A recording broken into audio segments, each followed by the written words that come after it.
That sucks. You can't mute the damn video before it starts, can you? Hey, we're live now. No idea. I think I can mute you now. God almighty. We always start off like crap. So I'm in the middle of lunch. Dusty's kicked back. Yeah, why not? serious. Man. I had to vacuum my carpet.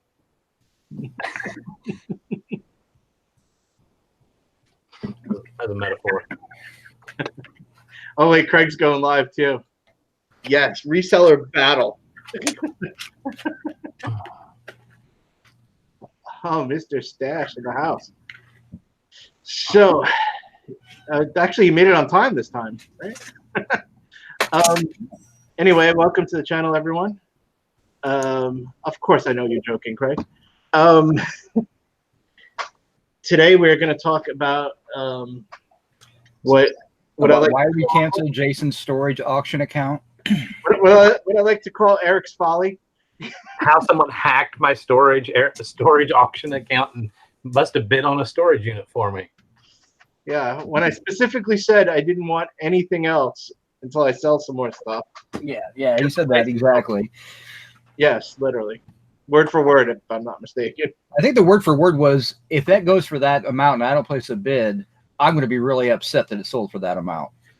I think that's what the conversation technically was. That's called FOMO. That's called FOMO. The kid taught me about FOMO because he's a millennial. Fear of missing out. Mr. Sadie, what's up, man? Yes, exactly. Exactly. He's trying to play it off like it's me, but it's him. I did not. The only guy I know that has a full-time job where he's allowed to watch YouTube all day long. That is funny. Hey, Melissa. Thrift Daddy, what's up? See, I only do that type of stuff where I convince people to buy things when I know I don't have to go help. Yeah. The only thing that pushed me to buy this thing was Eric's like, if you buy it, I'll come down there and help you unload it. And I was like, are you sure? And he's like, yep. I'm like, all right. I want a big visit from Eric. So now for future going forward, Eric is never going to say those words. I have. Yeah, I definitely am reevaluating my commitments at times. Yeah, but it is what it is.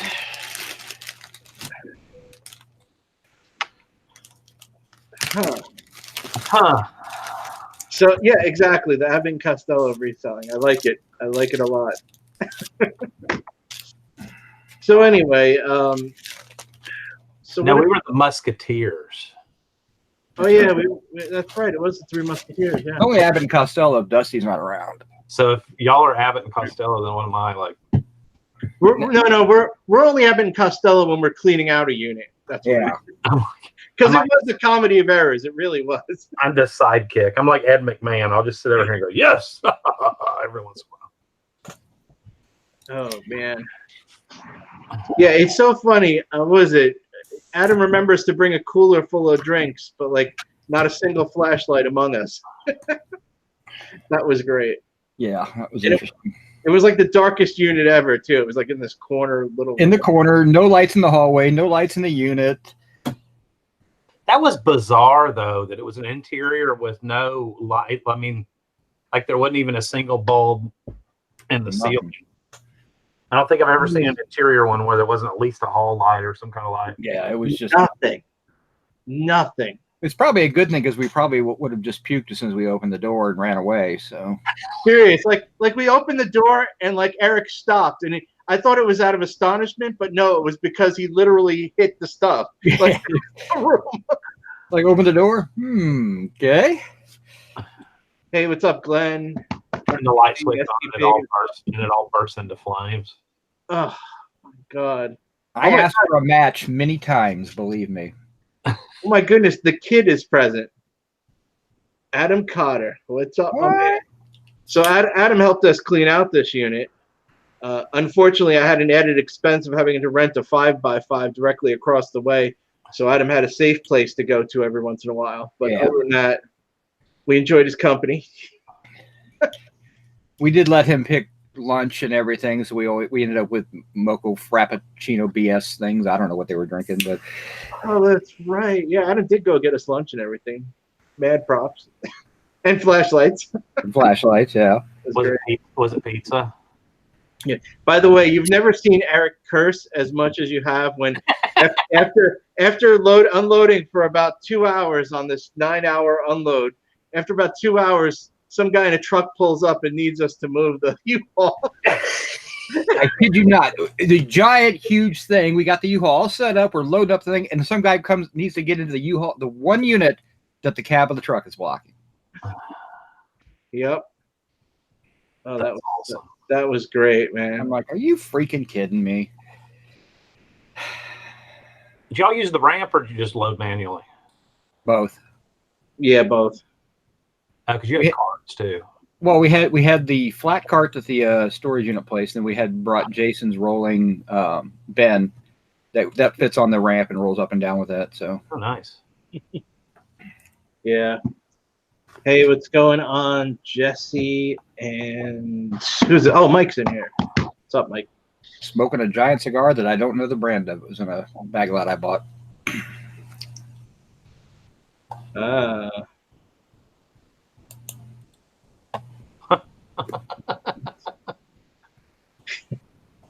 So, yeah. So anyway, this was an interesting storage unit, a 10 by 10, stuffed to the ceiling, and we thought it would be like a 3-hour clean out tops, right? Well, we were contemplating the clean out.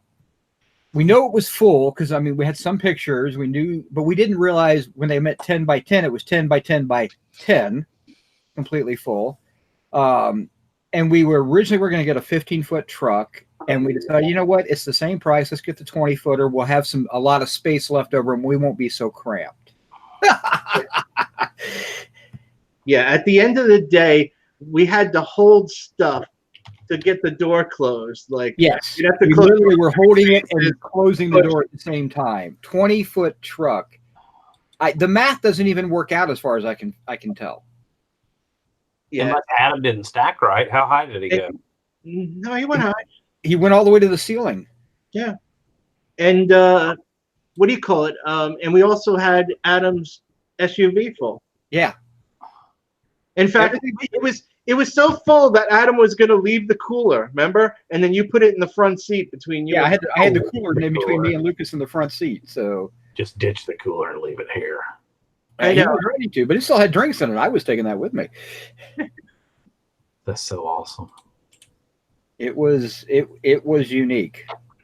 Yeah. So just to give you guys an idea, I got the receipt right here. Right here. On my desk with this pen and this mug. When we unloaded the following day, we sent Adam and Pat Dees, my good friend. Big shout out to Pat Dees, by the way, who helped tremendously in this pickup. Because Pat only lives like 2 hours away, if I'm not mistaken. He came down for a visit. According to this receipt at the dump, just what we threw out was 2.25 tons, just of what we threw out. And then Pat probably took another ton with him. I think more. Yeah, probably another. Well, they loaded up. Adam brought he's got a Ram 2500, I think it is, van, and he loaded that thing up, and that thing was easily. It was the type of deal where we had to hold the stuff back while we shut the back doors. So that took up 2.5 tons. And then when we came back, as I said in the other video, Adam and Pat were running back up because Adam was checking out some sourcing opportunity for him up north. And so he loaded up. Pat took everything in his SUV. It was completely full. And then Adam loaded up again. It was a full 2,500, van. So probably another ton at least. So yeah, it was insane. And we kept a lot of stuff. I think. Well, I can tell you this: what I'm not going to show I'm going to try to show everything on the video except for there's like 18 20-gallon totes of books. Books and magazines. Yeah. I'm gonna need you to show each one of those individually. Yeah. Because I don't believe you. I don't believe you. So I put all that in the back room, and they're actually right. A lot of those books are really good books. I mean, I can tell you right now, the computer books. There were a few bundles of computer books. Those are like several hundred when I looked at them. Easy. There's that. There's a lot of first edition, interesting title, interesting author type books. And then there's a lot of just 1950s science books, a lot of it dealing with nuclear energy and things like that. But like textbooks or like not textbooks. These are more like, what to do with the atom type books. I mean, it's like in the beginning of nuclear energies type stuff. So did y'all figure out what to do with the atom by the time you were done with the storage unit? yeah, we put it into a box and threw it in the back room. So wrong atom. ATOM. Sorry. Yeah. What do you call it? And also, what I'm not going to show on this video is the 30-foot ham radio tower that Eric. The one piece that kind of convinced us to go for the unit, actually. Did it turn out that that's what it was? Yeah, that's what it is. That's what it is. Where is that right now? That's in the back also. But we looked at prices. See, the thing is, we looked at the ham radio towers, and one thing we could really identify pretty easily. Once we got that, we figured, okay, there's ham radio equipment in there. You don't have a tower without equipment. We did find some ham radio and CB stuff in there. The tower alone was somewhere between $200 and $400. That's a used price pickup. So yeah, I'm not shipping that money. Yeah, it's in 10-foot section, so it's not too bad, but it is taking up some space. Try to make that one of the first things to go out of here, and I'm going to price that aggressive because. Oh yeah. Yeah. But the goal was, whenever you're buying storage units, you're just trying to get an idea, a feel for what the guy is, and way more than we expect. I mean, we had 32 TVs and monitors in there that you could not see from the door. Couldn't see. As a matter of fact, halfway through it, you could only see a couple monitors, and that's what we thought. It was crazy. And all those monitors right now? Almost all of them. Almost all of them? Pat D's, my boy. Thanks again. The weekly top 40. Oh, what else am I not showing? I'm also not showing there's a big rolling cart of speakers. I'm not going to drag all those out. Yeah, those are all mid-century, 1970s, late 60s wood grain speakers. Some good brands, Fisher. There's a couple other ones in there. Sony. Yeah. Mike, as far as what I'm keeping, I have no idea because I really don't even know what's here other than stuff that's out of boxes. I mean, yeah, Jason and I personally went through all the books and we did a sort on the books. A lot of the stuff just got thrown onto the cart and brought into the shop because it was just so overwhelming. Yeah. It's not the one unit that we've been eyeing for like 3 years. I don't think that one will ever come up and finalize sale out. But it would probably have been easier to buy that unit. Yeah, probably. And no porn whatsoever, fishing and picking.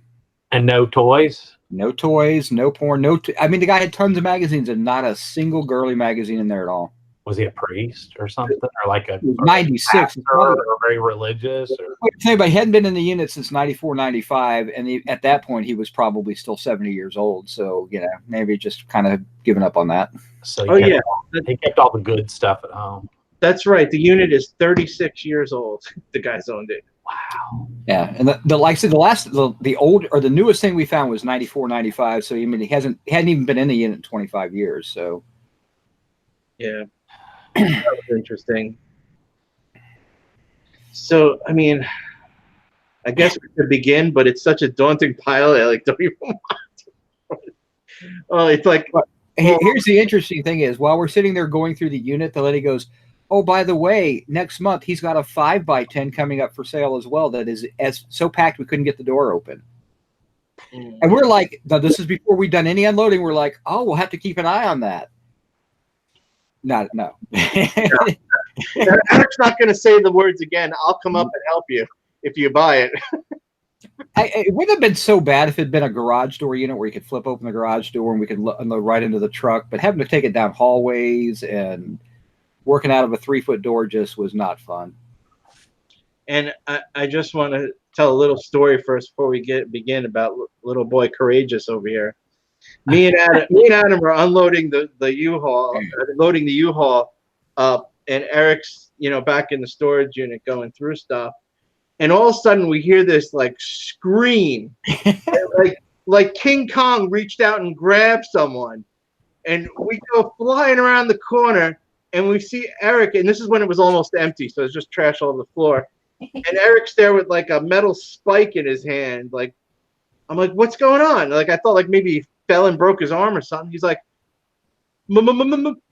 I'm like, you gotta be kidding me. Hey, I can't help the mouse had a knife. It's a New York mouse. What are you supposed to do? I mean, I was fine with the mouse. The first time I saw the mouse, he was across the hallway. No big deal. You were not. The problem was the mouse that we were cleaning out the unit. The mouse decides to run across my foot, and I was afraid he was going to make a right turn and go up my pants leg. So I had to be careful. Yeah. Anyway, needless to say, the second time he screamed, me and Adam didn't come running out. That's all I'm saying. New York City mouses are tough, man. And that's all I've got to say about the subject. Yeah, because they weren't in the unit the entire time like I was. So. It was New Jersey mouse. Hey, Jersey, New York, same thing when you're that close. I mean, we're only about 20, 25 minutes away, so. All right, so I guess we'll begin. I can't even turn my monitor because there's so much stuff right on the counter. I'll have to hold a few things out just normally. All right. You gotta lock it on yourself. Oh, right. Wait, hold on. Maybe I will keep the monitor kind of low, and we'll do that. All right. Like I said, some of the stuff I mean, the stuff that's on the that Jason showed on the table initially was things we identified right off the bat that were probably going to be decent value, and so this all the stuff on the table got loaded, for the most part, got loaded into Adam's SUV. All right. So we'll start off with this really cool vintage telephone ad type thing by Bell. And on the back, it's a calendar. I thought that was pretty neat. And then it comes with the telephone book. And the book turns out to be decent. I mean, with the dust cover and everything, but I can say right now, 99% of this, 99.9, we have not looked up. I don't really even know what's here except the stuff that's obviously not in boxes. But so cost of the unit was $830 plus buyer's premium. Was it 10%? And I think it's 10%, right, Jason? yeah, I'm on the discount plan because I'm a member. I think it's 10. Yeah, 10. So about $900 for the unit.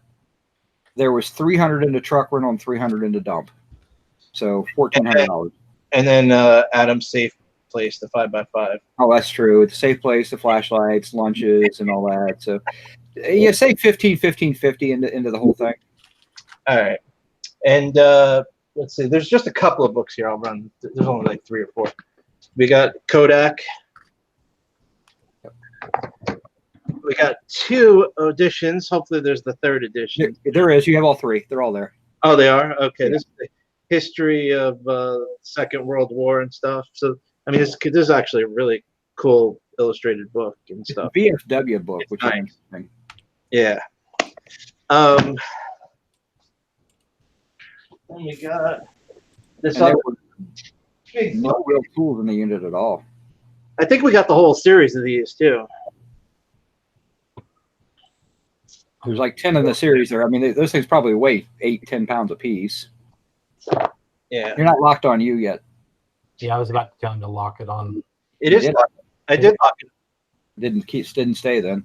I think it's just not doing it on our end because I just was checking the same thing. Oh. I think it's locked on over there. Oh, I thought it locked on him all the time. Okay. It used to, and it would lock it in here. I don't know. I think so. Audience, let us know if it's not locked on me. not locked on. All right. Next, we have. Oh, this I kind of put out just because I was afraid it was going to break. And of course, the bottom is shot on this box too. This is just lots of glass beakers and stuff. There's a whole bunch of them in here. Are they Pyrex by any chance, or are they just a different company? I don't know. I don't feel like digging through it. It's Corning. Okay, so yeah. That's the Pyrex, but didn't Corning make Pyrex? Yeah, it's Corning I think Pyrex. it's Pyrex too. Oh, he moves really fast. Hey, Tracy. Because knowing me, if I start looking at it, I'll drop it and it'll break. So, all right, now we got this realistic cam radio thing. That's the CB radio. CB radio. There we go. Are you going to hook that up to your tower? We actually have two towers. We have one that the big long tower, then you have one that goes on the peak of your roof too. So. Yeah, we do. All right. We did look when that one up. If it powers on, we're probably looking at about 150 for that one. Then we got Lennox Sound. A nice little pair of vintage speakers here.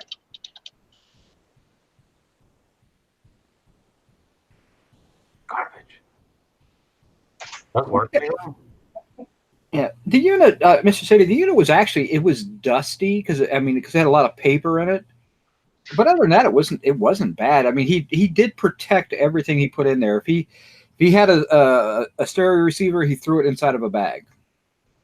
So I mean, he did the best. He had boxes of books. He actually had paper on top of the boxes to protect the books, and the books were not mouse attacked at all, which is amazing. That is interesting.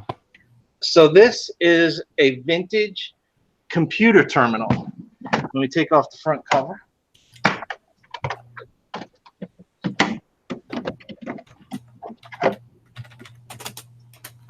So this was a portable terminal back in the day.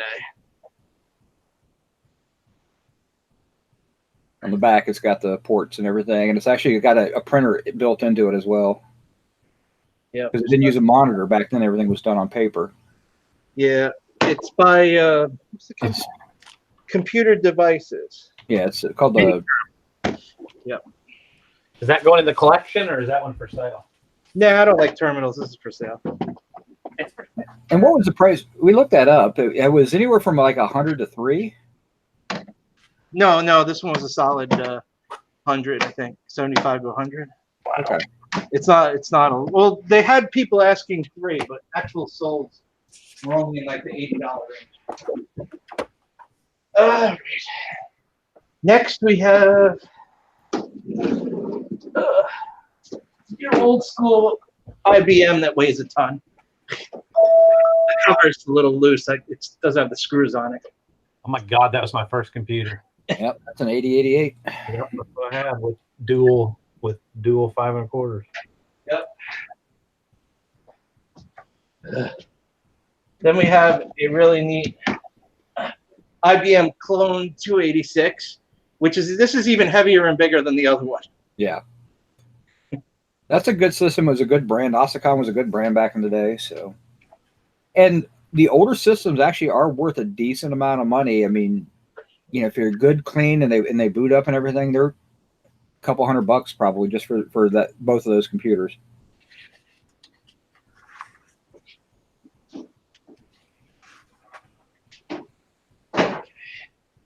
But you can't hook him up because he gave all the monitors away.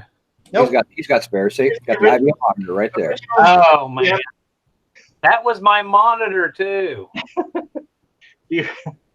So that's a complete set. And those are getting harder and harder to find. Yeah, my mom probably sold mine in the yard sale. Okay. Hopefully things start to get lighter.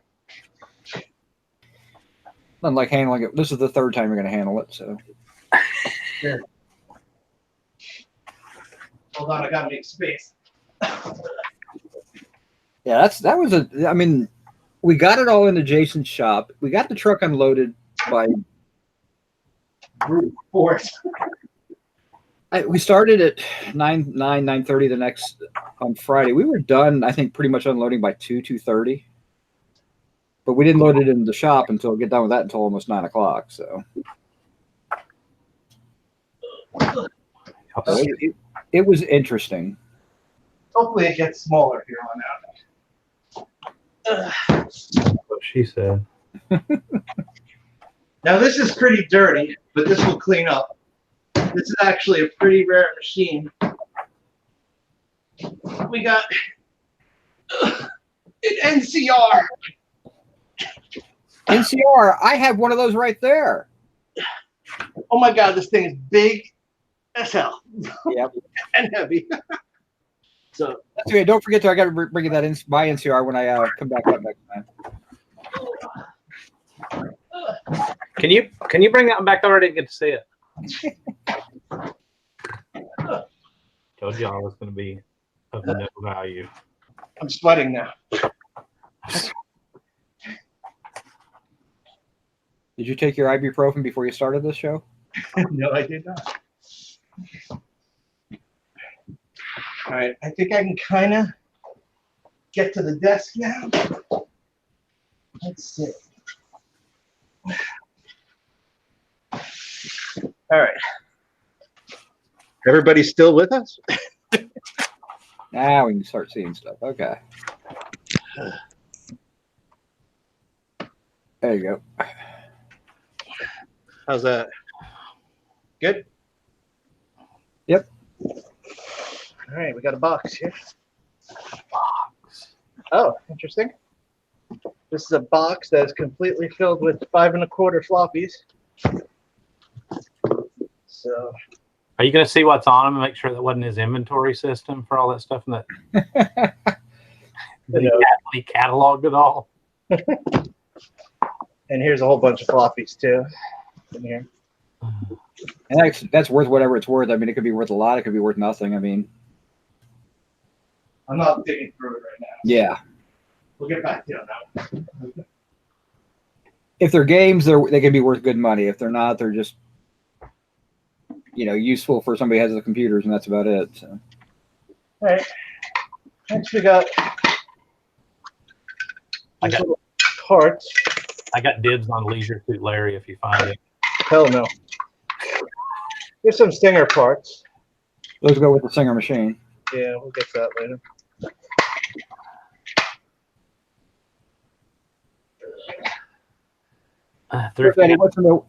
What do you sell random 5 1/2? They're actually 5 1/4 floppies for.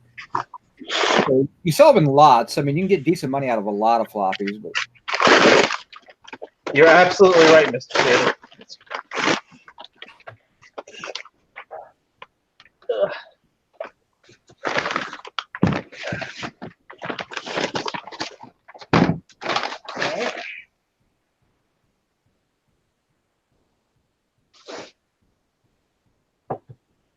Let's see what this is. Radio. It's heavy. The Fisher Chassis SA-100. Fisher Radio Corporation.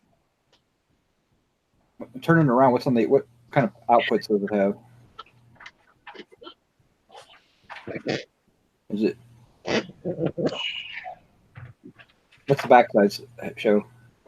So you got speakers. Do you have a mic input by any chance? There's one that says inputs, output, and speaker. I don't know. It's probably just part of a console radio system, but hard to tell. The guy used to work on these as well. I mean, obviously from all the parts and everything, we threw away a lot of just random parts that it was just too much. There's actually a tag that says Fisher on it, that it was tested.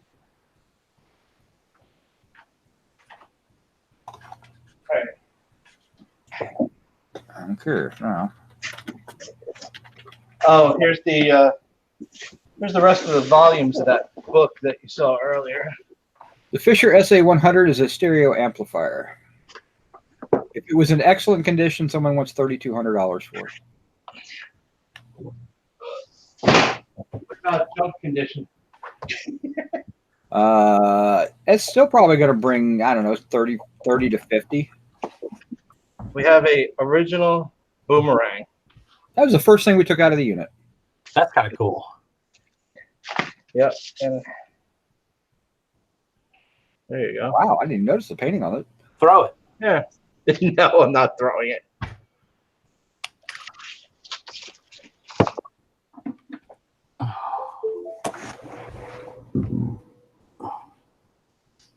Okay.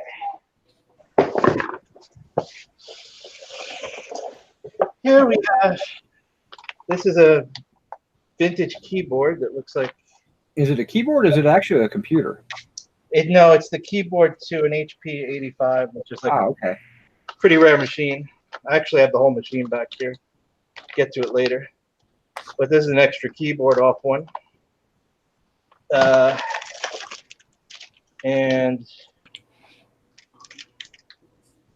this one says video and CPU. It might be from that same machine. And a floppy drive. Interesting shape. So I have to ID some of this stuff.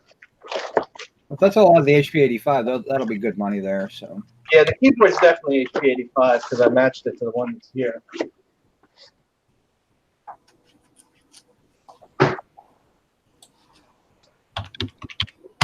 Here we have a suitcase.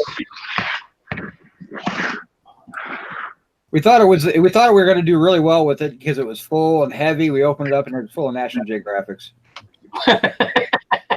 You're like, money. It's actually a nice suit. It's a Prestige or something like that. I can't remember the name of it. Profile or something. It's like a $40 suitcase. So Presto. The handle's not in the best shape. It's just it's definitely unique and interesting. So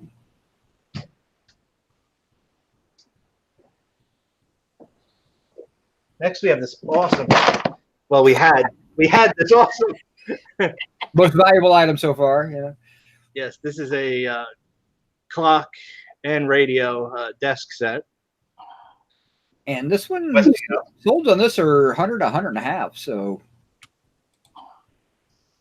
Very nice. As I drop it, best item. I remember unloading that, but I don't remember when. So These are circuit boards. That's to a plotter, if I remember right.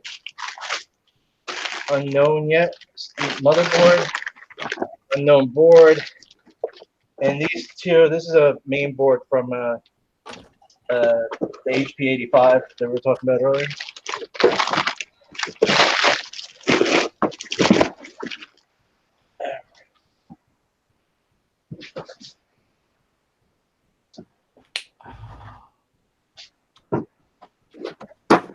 Yeah, here's that other book. You're right. Yeah, that's it. we had it.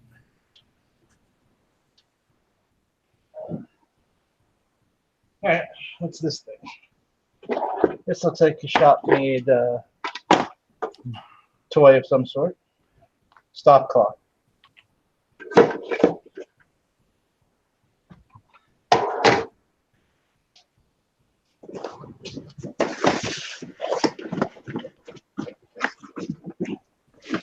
All right, this looks like CBs. Yeah, there are CBs in there with.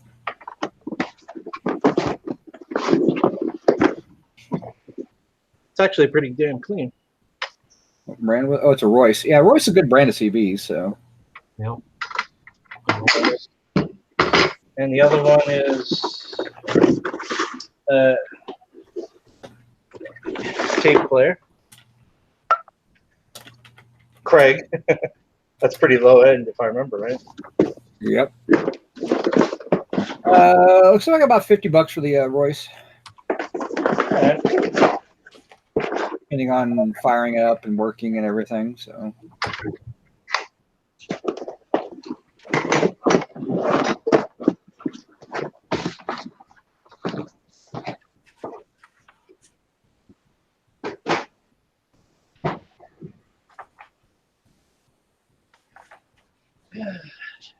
Hey, Tara.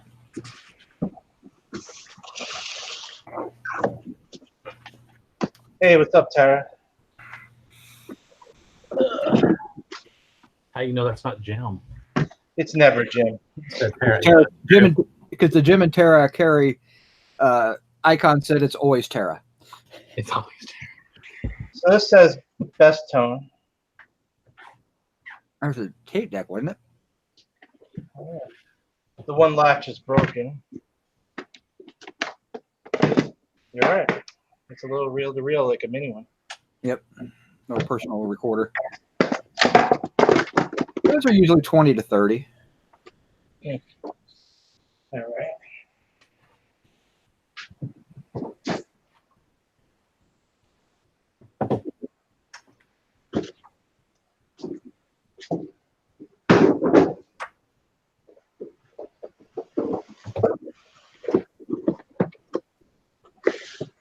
Don't know if this is.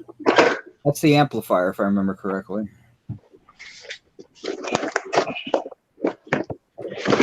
Wants to stay.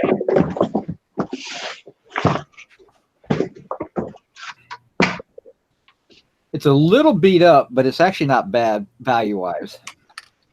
Well, it's in poor condition. Yeah, that's it. I mean, in good shape, it's a couple $100. It's probably going to be worth, 30 to 50.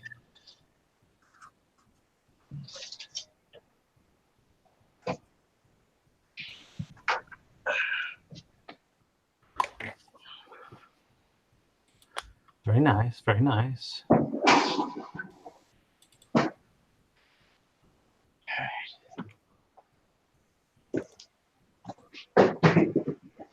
Hot in there, Jason? What? Yeah, unfortunately, Jason's air conditioning doesn't work in his shop right now. So let's go do a video. You actually have both copies. There's a 1 and a 2 of that book. Is there? Yeah. That's pretty cool. Yeah, it's pretty neat. It's World War I in pictures. I've actually sold the other copy I've sold. That's a little different. That's the Navy one. It says Revolutionary War to date. Okay. From. So it's covering everything. I mean, this book isn't in the greatest shape, but wow, the picture. Yeah, but it's a fairly rare book. I mean, you can find them. I mean, the cover kind of sucks, but the pictures are all good in it. So I mean, you'll do well with it. $20 probably in that condition. That'll buy a slice of pie. I wouldn't take that bet. He took me to a place that was like $1 a slice. Random books here. We got PC Source Book 87. Programming the IBM PC. Stealth Analysis. I think that'll be a good one. I think you'll be surprised on that one.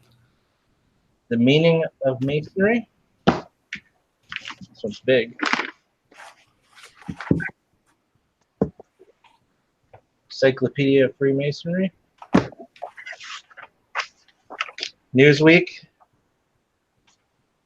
That's the Trump Newsweek one. 1987, September 28th. In Elementary Electronics. I like that picture. Pretty cool. That's just where a woman belongs, in the kitchen on the computer. What the hell? Why is there? It's a random picture. That was a joke, by the way. You have an audience that I don't know very well, a lot of them. So I may have to apologize. Just apologize in advance. You're good. And then just note the time you're apologizing. That way you can always say, oh, by the way, reference this time period. I was just kidding. Okay, Tara, remind me later and I'll check it. Here's a little fishing reel. It's a Zebco 54, and I guess the pole is in here. Yeah, I like the bag. It's a Garcia bag, so. Yeah, I'm not going to take it out right now. There's no Yeah, it just kind of looked interesting. I mean, there were several fishing rods and reels in there. That was the only rod that was actually in decent shape. Hey, Pat. Was Pat here? Oh, yeah. Special shout out, thanks again to Pat Dees for all his hard work and effort. We got a control box. Oh, we got rid of all those. Yeah. Yeah. It's an alarm panel control box.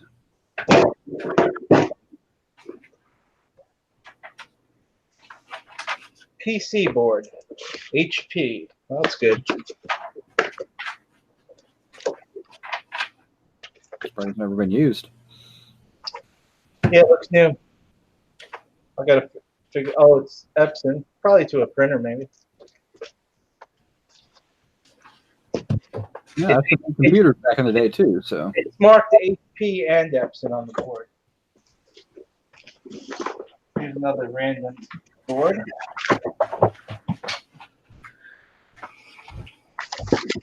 no idea. Looks like maybe a CRT board. Maybe. There is an actual phone with it.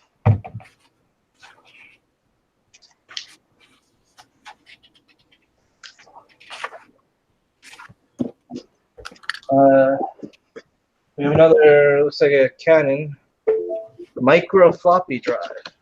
This could be good.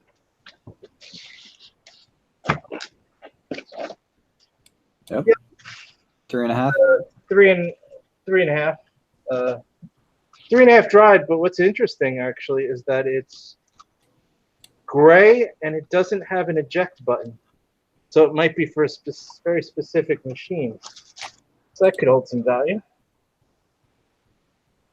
Second thought, it says no good.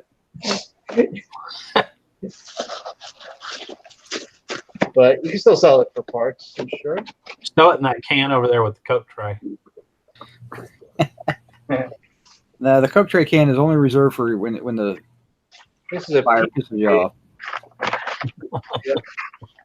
This is a whole that and this is a whole stack of PCB boards for who knows. Oh, these are cash register boards. Whatever. Now, this is the wild card type stuff. You just never know what someone may be looking for. And it may be worth nothing. It may be worth hundreds. I mean, you just don't know until you start really doing some research on it.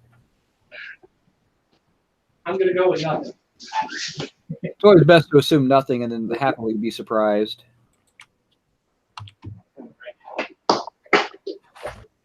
Here we have a realistic patrolman. That's the VHS one. I think that's actually going to be good. This one I looked up. It's about 25, I think. Really? Yeah.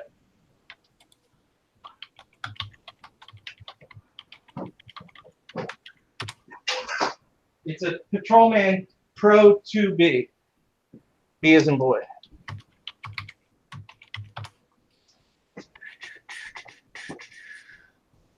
You hit worth point for that, or did you just look on eBay? I honestly don't remember. I have no idea what this is. Oh, I found that. That was a What is it? Oh wait, it says Dow Jones. That's the Dow alert. It's actually done by the New York Stock Exchange. Yeah, it says Dow Jones Radio 2. So you could get stock tickers. I think it's a stock ticker machine, basically. From New York, a company in New York City. Dow Alert. Dow Alert, yeah, that's what it's called. Subscribers pick up private news broadcasts and material from the Dow Jones Wire, Wall Street Journal, and Barron's with Johnson Electronics' patented DataVox technology. Dude, see if there's one. I'm just curious on this. Kind of interesting. They said they will need a radio. You need a radio terminal because it was all transmitted via single frequency. 1982-ish, 1983-ish. Can't say you see those every day. Right here on Banana Finds. Yeah, no, you think about it. The guy's got his corner office. He trades stocks. Wants to dress it up, just some cool old stuff in the office. I think that's who your buyer's going to be. All right. It's kind of interesting. There's a whole, not a Wikipedia, but a whole New York Times article page on it and how they were trying to also turn into a public alert system so they could notify everybody in case there was a nuclear something or other. Huh. This says Butech Projectors, Long Island City, New York. That's a slide projector. Oh, yeah. Here's the slide tray. Yeah, it's late 30s, 40s. It's I mean, it's actually kind of cool. Value is a lot, depends if it works or not, but I mean, you know, probably 30 to 40. Hey, Larry. All right.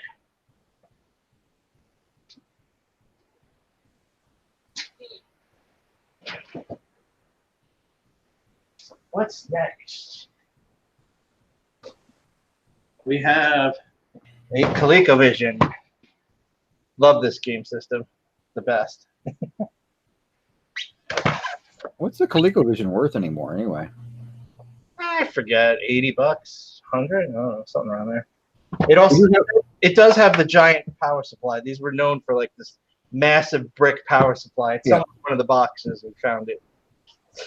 We got lucky with that. So yeah, I actually don't have a ColecoVision, so I might keep this one to test stuff.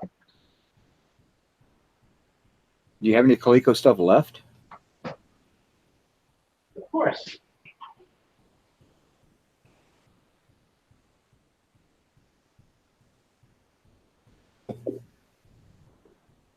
Great games like Pepper 2.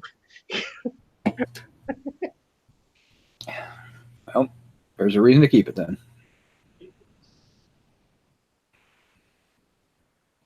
All right. Next. I don't know what this is. We did pull this out. We haven't even looked at what was in there. Oh, you know what this is?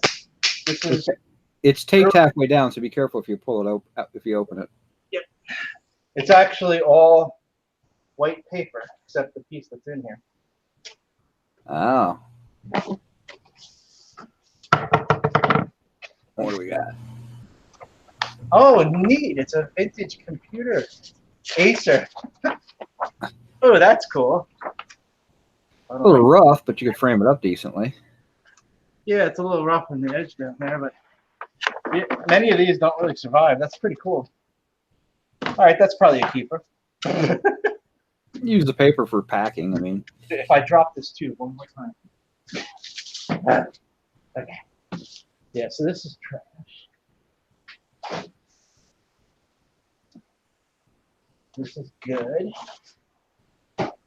So we have another tube, which is a hell of a lot heavier. that's the tube. I thought we had the other. I can't remember that one. Yeah, that one had all the stuff in it. I meant to grab that and take that with me. Oh well. This is all these are.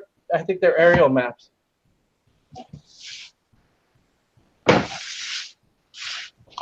Oh no, United States Department of the Army Corps of Engineers. Oh, okay. So, Those actually will sell. I actually have several of them in my store like that, and I do get decent money for them. I usually get about 20 to 25 a piece. Mine are a little older than that, but they will sell. What kind of maps were they? They're Army Corps engineer maps. So these are stamped in 48. This one. I can tell you there's at least 40 here. yeah, you're looking at 20 to 25 a piece for them. Where are they of? Do they say? Jersey, various locations in Jersey. This one says New Jersey. Yeah, topographic, Bordentown. Yeah, it'll have a town or a location. And there's actually more in here. These ones are thicker.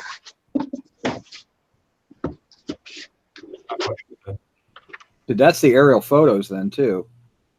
Yeah, this one says Mercer, U.S. Department of Agriculture. Yeah, I mean, take your time, draw your money back is right there in those tubes. There's about 10 of these or so.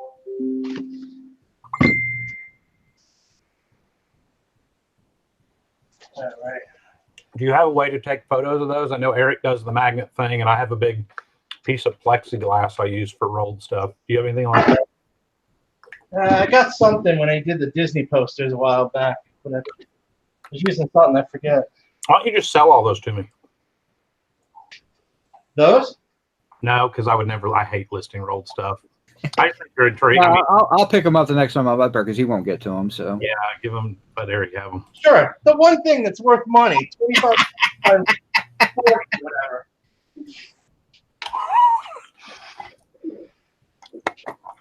Gotta love it. I took one small box out of the entire unit. It really wasn't worth a whole lot in a book that I wanted. That was it. You got slides. Yeah, and they're not even good slides. They're mass-produced slides, but they're interesting. Commodore monitor. This is a Commodore 1702. This would go with like your original breadbox Commodore 64. That's actually worth a little bit of change nowadays. Probably 150, I would think, at least.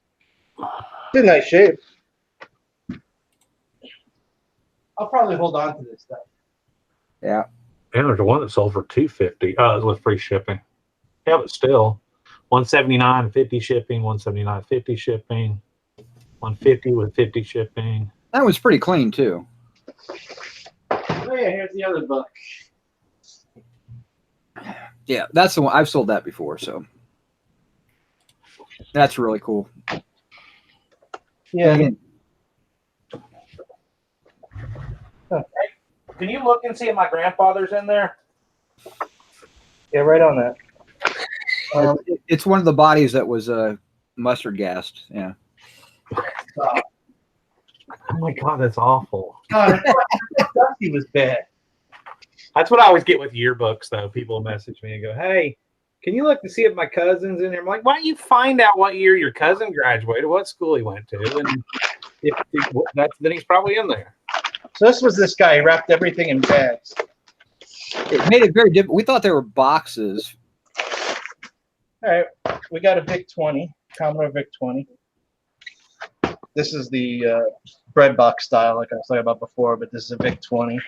It can still be used with that monitor. It's not bad shape. No, it's actually pretty good. I actually have a power supply for it in the back room, so that actually works out pretty good. Very nice, very nice. I don't want to see a garbage bag like ever again after this unit. Not right bag.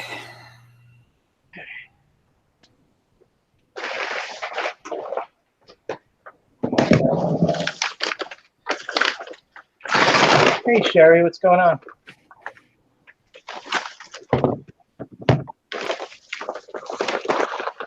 All right.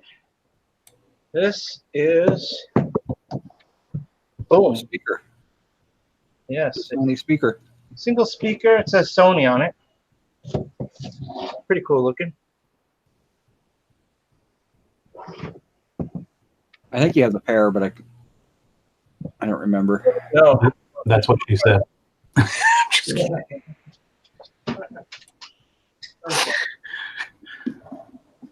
I make myself laugh today. Next, this box is filled entirely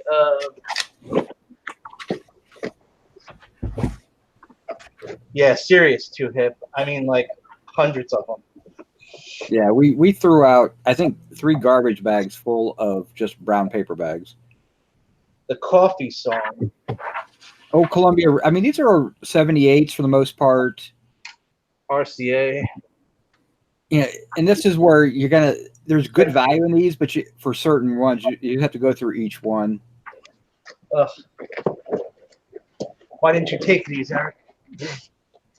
Because I hate selling records. Amen that.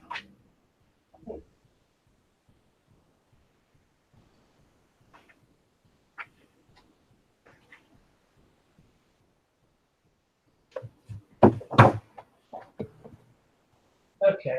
Besides, it goes with your collection of what, 1,000 records that you have. Yeah. So far, I've made about $150. Now you're easily got your money back already. Here we go. That's a beauty. I can tell you right now, collecting computers, that's a nice machine. This is an HP 85. Probably worth anywhere from $200 to $300. Top sale on that was like $355. But yeah, that one's in really, really nice shape. It's clean as a whistle. Has a dust cover. It's got a printer built.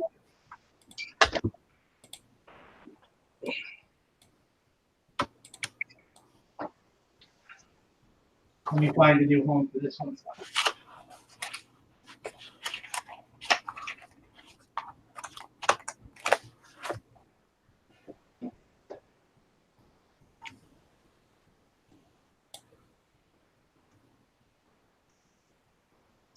Okay.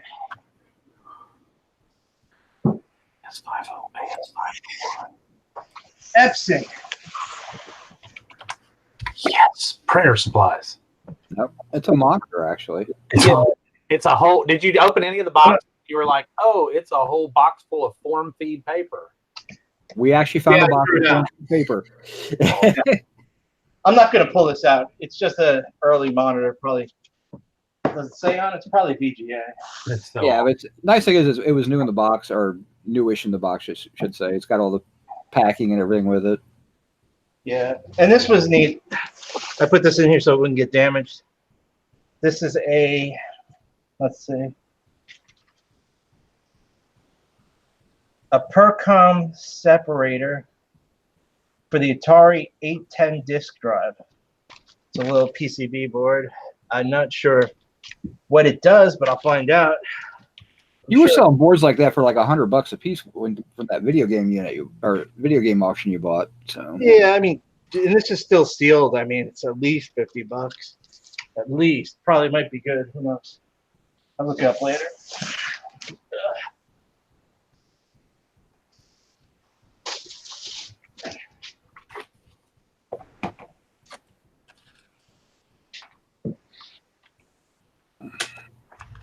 All right, we have a very cool book. How to map includes the hottest tips on Pac-Man. Right. Is that Jason on the cover?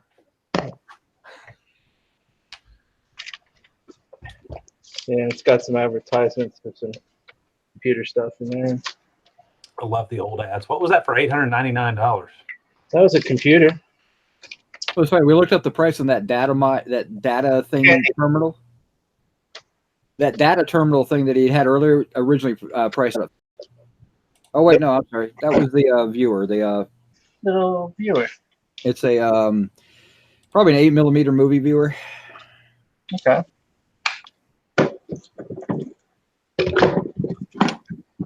Back in the box. Back in the box you go. Those are nice for when if you get like 8mm movies, you can freeze frame things and take photos and show people what's on them.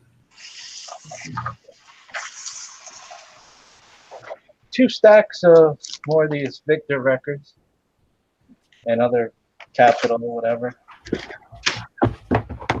Ugh.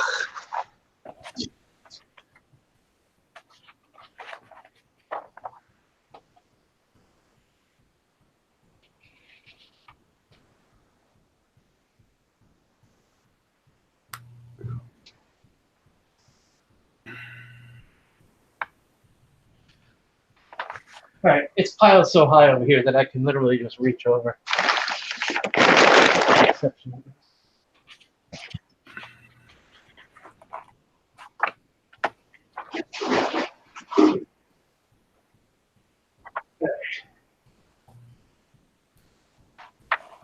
Next, we have an 8-track player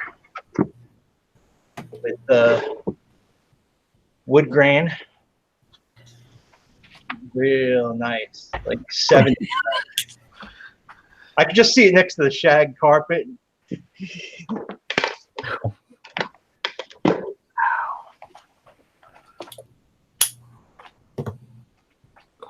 Company's ALX. Good old 8-track. Then we have a small 3-foot antenna.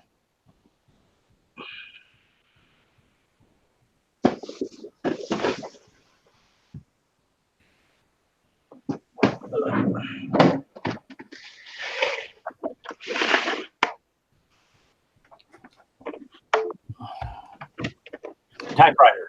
It's upside down. Yep. A tiny typewriter. There we go.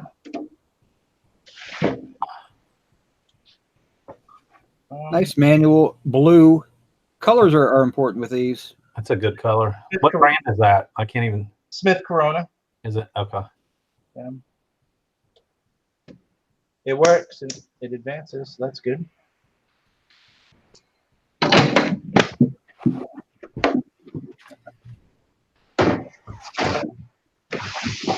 There were many, many typewriters in the unit as well. The guy liked to keep track of things. Yep. That's actually what's in the box. That's the dual 8. That's actually the better one because you can do 8 and super 8s. Yep. Yeah.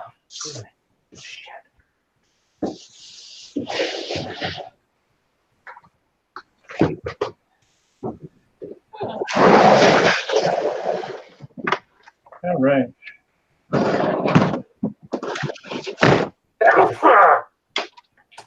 Oh, here's Another blue typewriter. Coronet, Smith Corona. Yep. That's an electric, so. Yep. Oh, the back piece is broken. Oh, that sucks. I have to still see on that. The case didn't protect it enough. Yeah, we scrapped out, I think, 6 typewriters that were the old cast metal ones. They weren't old enough to be good, but they just work a lot. But wait, there's more. This one says Smith Corona too. Yay.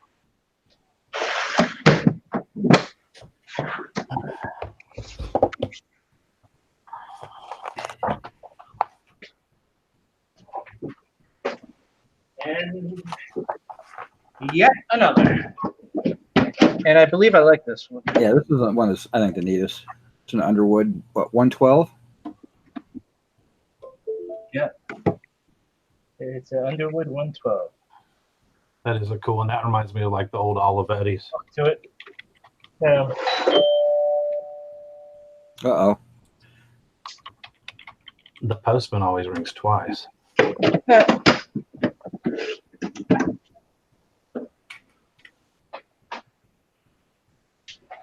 So you scrapped out some of the typewriters.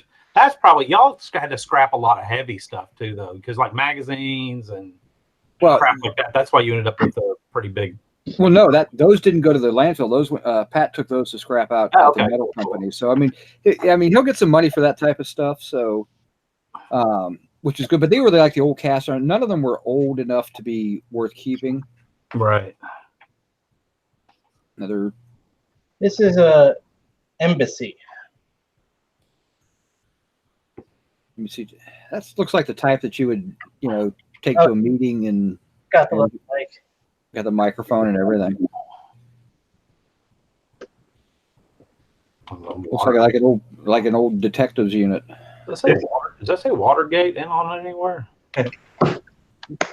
There's keys in there for the case, actually. It's That's cool.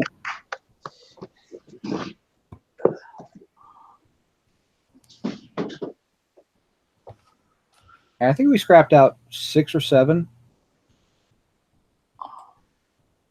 Yeah, but sometimes you got to, though. I mean, you can't keep everything. I think this is a good example, and I'm glad y'all did this video. And you and I, we obviously, we're talking about it earlier, but you can't. You've got to factor in all the work of throwing some stuff away. Not every storage is sexy. Yeah, I mean, when you do we've all bought storage units before, but it's like you're just amazed sometimes at what people are paying to store, and a lot of it was just garbage. I mean, just pure garbage. But I mean, there's a lot of good mixed in. But you do have to make a decision every now and then. Like, okay, I've got too much of this. or there's not enough value. I mean, the old metal typewriters just don't bring enough until they get to a certain age. And then like you got the people that cut the keys off, like Sherry suggested, for jewelry and things like that. But these didn't even have the good keys on them. Yeah. You ever tried to cut those keys off though? You need a pair of a good sized bolt cutters to get them. So Jeez. Yeah, you do. I like two hip chicks comment. That's funny. So we got a pair of speakers here. like outdoor speakers or something. Those are neat. Yeah, they're metal. I don't see a name on them. Maybe on the inside. But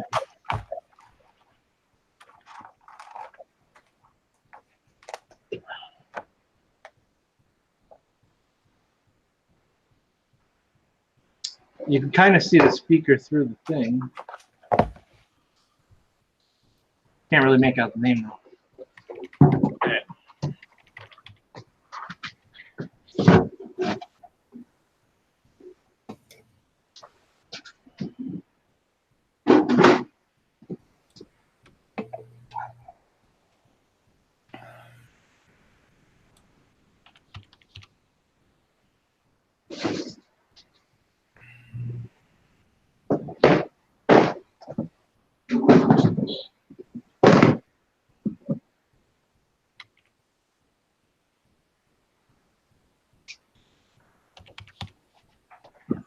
Right. Just when I thought we were done with typewriters, we have a nice little Royal. That's a cool Aristocrat. The keys are the plastics deteriorated, so you can't read the keys. If you're a good typist, you don't need to read the keys. And a lot of this old vintage stuff gets sold to prop houses and things like that, where they don't care if it works. They just want it like sitting in the background shot of something. I'm gonna guess these are probably 8-tracks. I think so. Yeah. Supertramp, Billy Joel, Elton John, Neil Young, Bob Seger, Jackson Brown. More Neil Young, Foreigner, yes. Kenny Rogers. Yeah, know when to hold them. It's funny. You had records, 8-tracks, and that's kind of where it stopped. It's like no cassettes that I remember, at least.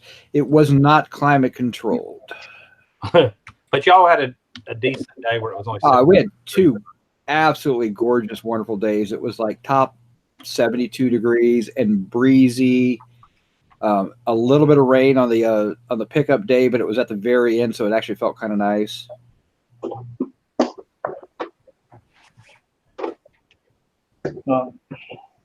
Here's a really nice Heathkit oscilloscope. Not too big. Definitely Yeah. That's a decent one. It'll ship easily, and people like Heathkit because you can repair them. Yeah. Model 10-4550. That's probably 40 or 50 bucks.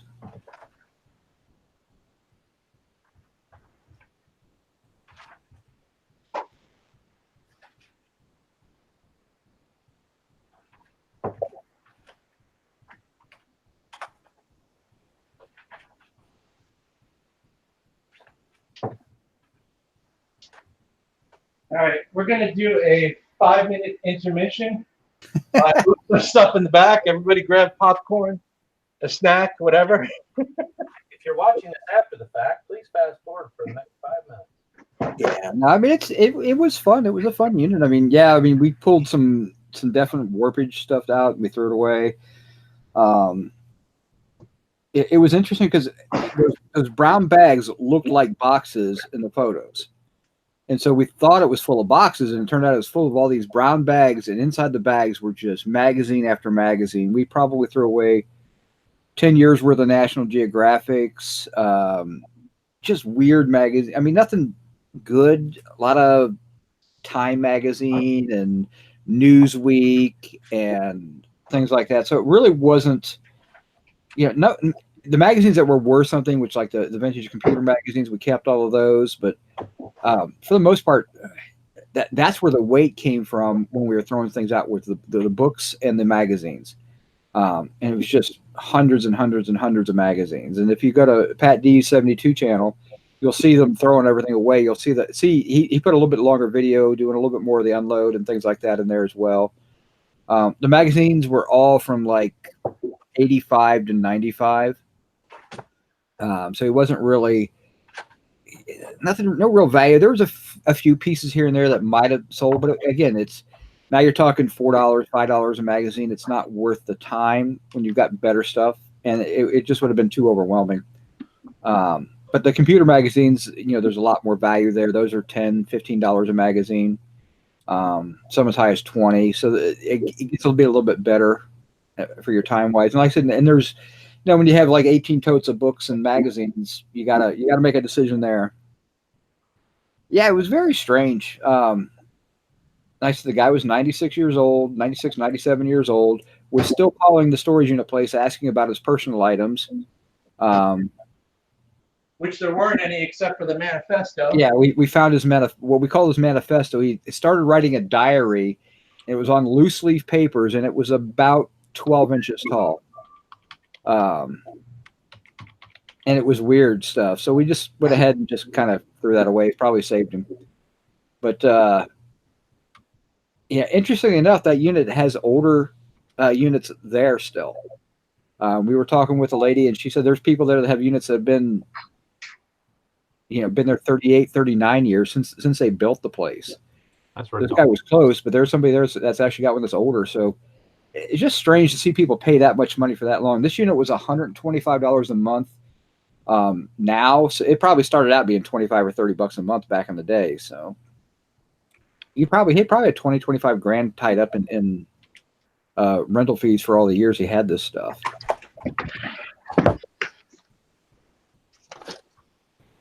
Let go, people. Yeah. I was talking to somebody about that last night, and they're cleaning out their parents, their wife's parents' house. They're both deceased, and they're like, "Hey, that's realized sometimes you just gotta get rid of stuff." You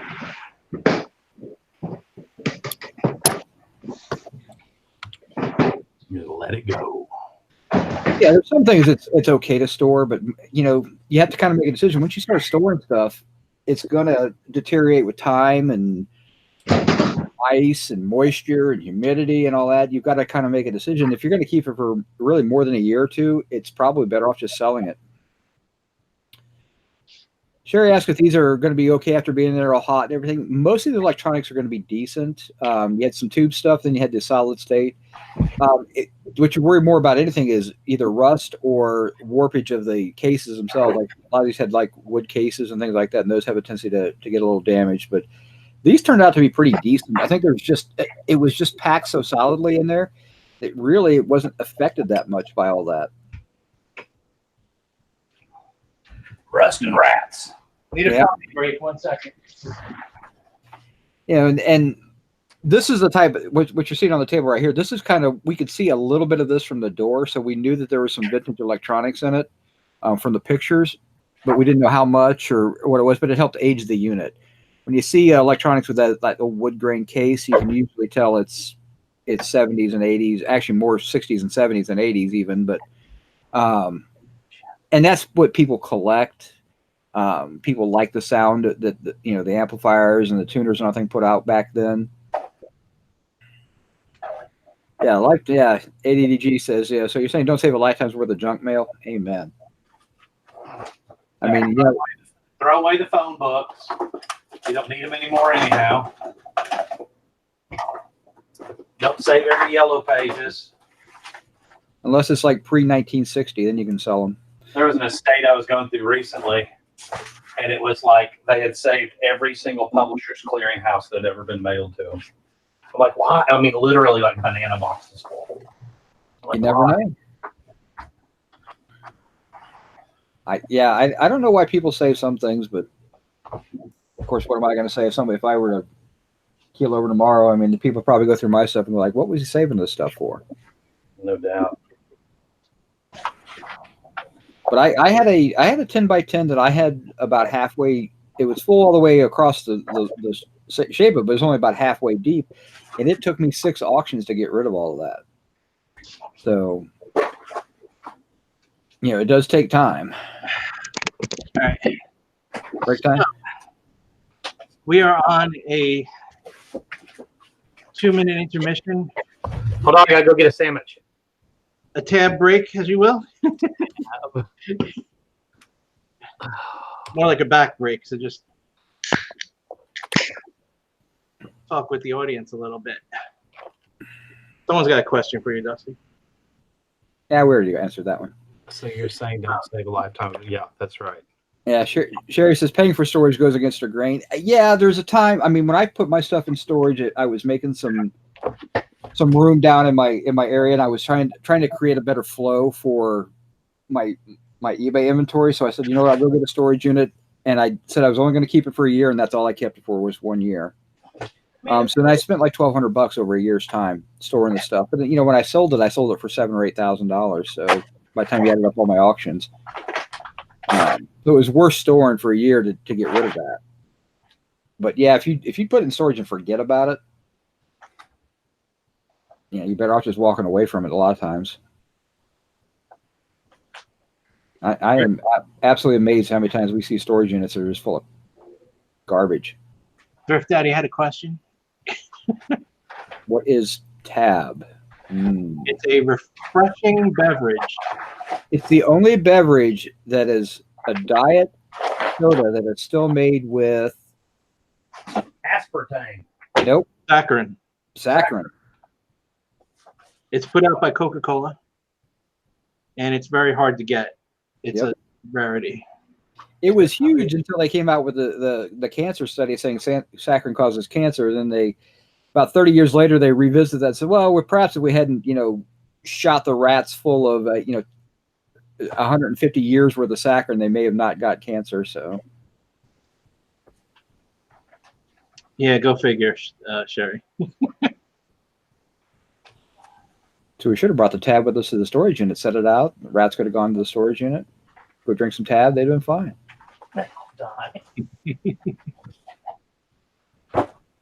Oh, man. What's the matter, Jason? Are you tired? One more moment. Well, my back's a little sore from the whole, you know. Well, so many times in a week you can lift, move 10 tons worth of stuff. Hey, Jill. It's Jill. What's up?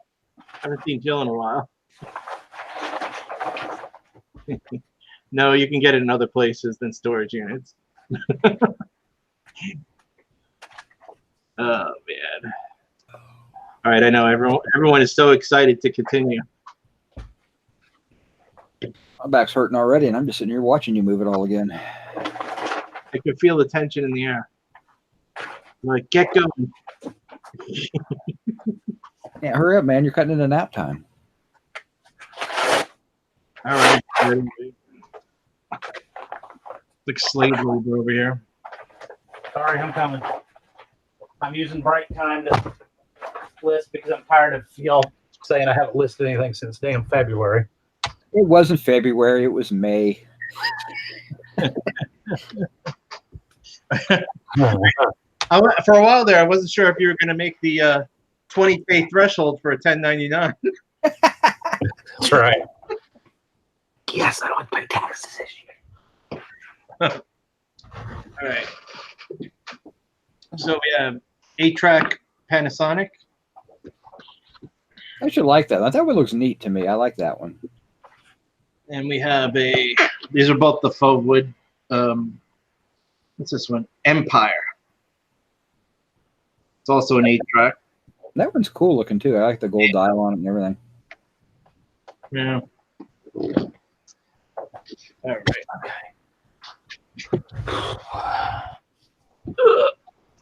Bobcat Goldthwait is the only other person that drinks Tab.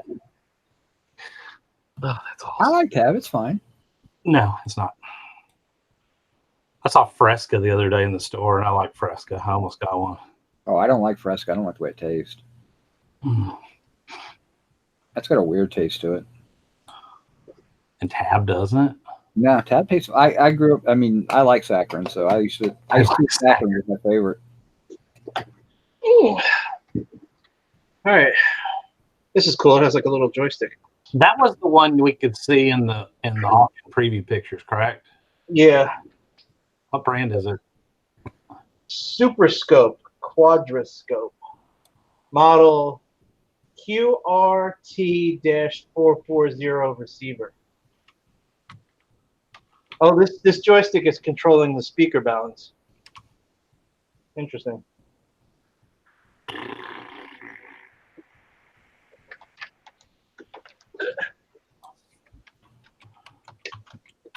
What's the verdict? Right in the lumberyard? So, somebody's trying to get $125. It's heavy. Does that count? Nope.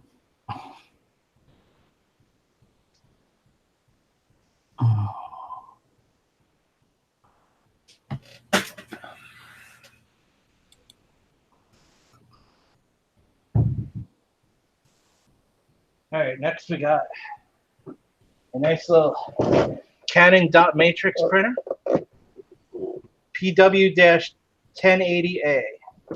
It's actually pretty clean. Well, the outside is clean. People still use dot matrix. You ever been to an O'Reilly Auto Parts? Yep, they still use that dot matrix there. It drives me nuts too. I'm like, because again, you can tell the employees drives them crazy too, because they're literally stand by the printer waiting for your print out. For the Okadata dot matrix. I think Okadata is probably the only company that still makes dot matrices. Some of the Okidatas are still worth decent money. I couldn't Yeah. find that. He's got one. He's got an Okadata in this slot here somewhere. So Very nice. How much is that plunger hanging on the wall over there? That's not a plunger. That's a magnet. Mm-hmm, sure it's not. Because everybody keeps a plunger in their office. what could this be? Huh. I could guess. Another blue typewriter. It's upside down. It's red though. There you go. That's good.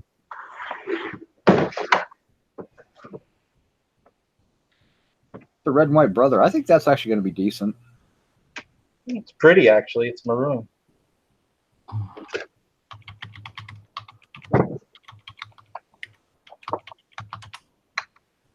It's gonna look good in my back room for the next 5 years.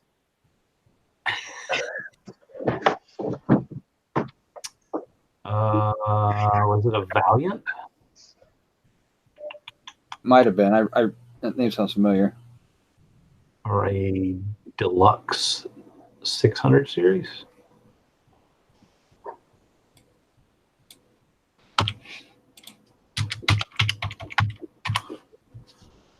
We sold a typewriter years ago, and it went to the set of Boardwalk Empire. You're talking about movie props and stuff. Yeah, I remember when you sold that. And the lady was like, just clean it up and make it look like brand new from 10 feet away. Like, oil it, shine it up. I was like, okay. All right, here we have. Wow, that's a cassette deck. Yes, it is. It's a Rotel Oh, nice. It's got cheese in it? RD-12F. RD dash what? 12F. 12F is in Frank. Got an interesting little dial right there. This is one of the One of the tabs, but might be floating around somewhere. Who knows? RD12F.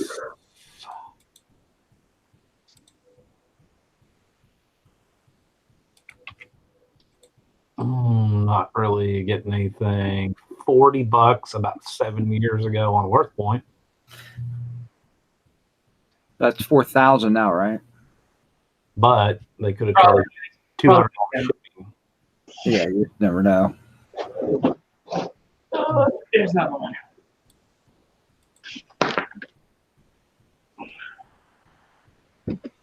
So this is an ICP. Now you need some 8 tracks to go with them. Model 727.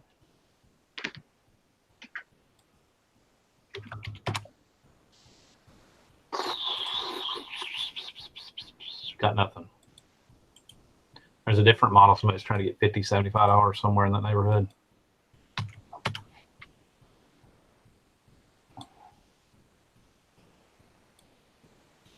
I mean, there's only a few home run pieces in the whole unit, but there's a lot of $25 to $50 items. He's got the setup to ship big stuff like that too. You know, Yeah. I hate VCRs, DVD players, typewriters, anything. If I can't put it in my lap and ship it, I don't like to ship it. So Yeah, but Jason's got he's got the setup for shipping bigger stuff. Oh yeah, the shipping's not a problem. This is big. Contracts? Centrex Centrex? by Pioneer. Oh, yeah.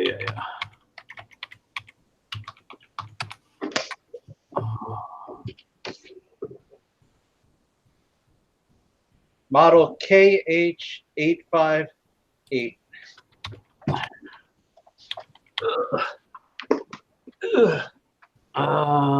Maybe, don't know.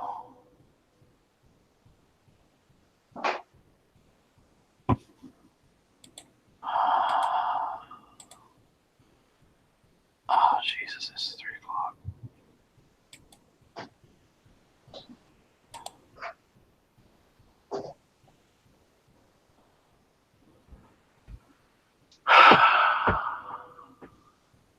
I would probably guess $50 a pop on the stereo stuff. yeah, I mean, I think you're going to be pretty safe somewhere in that $40 to $50 for every piece of stereo equipment. Please, for the love of God, not another typewriter. I don't think it is. I don't think it is. I think it's full of cash and gold bars. How do you open it? Throw it on the floor. I need to sit for this. Use that plunger behind you. It's not a plunger. It's Books. actually books.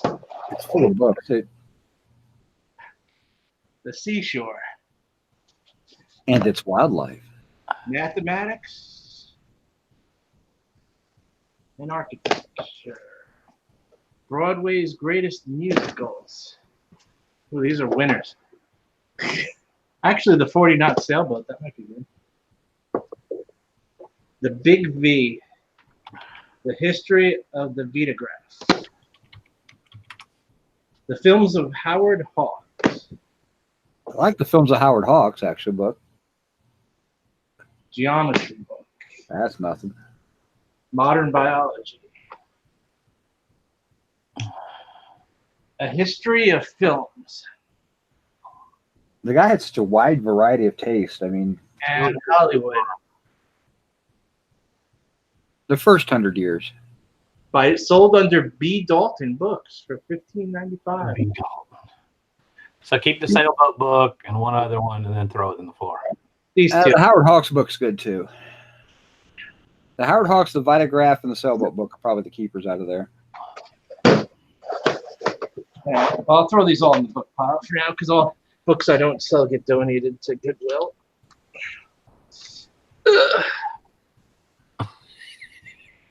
Jill Olsen said there. Yeah, a bunch. I noticed a bunch of them too were ex library editions. And Yeah, he had a tendency to go to library sales. You could tell that by he literally would have a bag where you would do the bag of books at the library. He would get them and just put them in the unit. It was weird. So, hoarder. yeah, he was definitely had that hoarder mindset.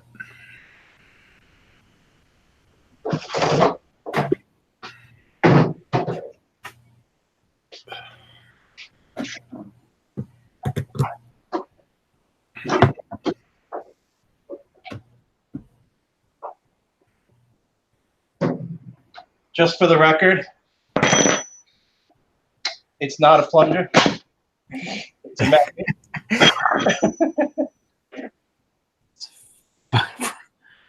Magnetic poops. The plunger for people who have iron issues. Steel valves. Oh, take care, Two-Head. Thanks for hanging out with us. A record player. Yes, it says Admiral Solid State Stereophonic. I always thought those were so cool. Actually, I like these. These are decent. And I know a guy who's got some record needles in case you need them. Yeah, Just a few. just a couple. We got that one, and we got this one. How does this one open? Oh, the cord's holding it.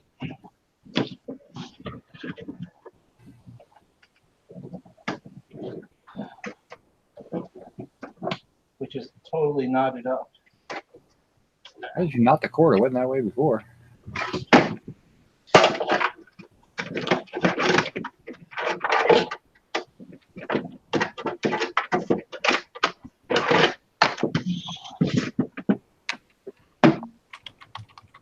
There we go.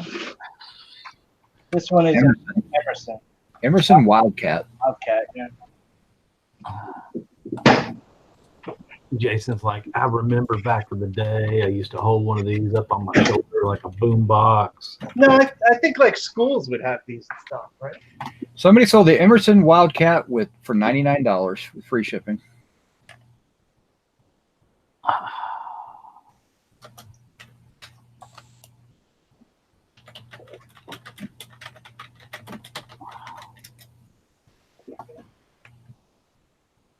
So the turntable part of it was made by BSR. That's actually pretty good.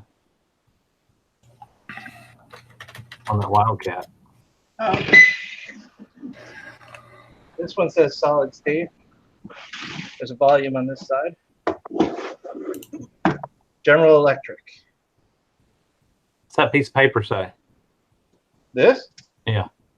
Model V631M. Oh, I thought it was like a receipt where he bought it. Now you've got the 45 adapter on there too. Awesome.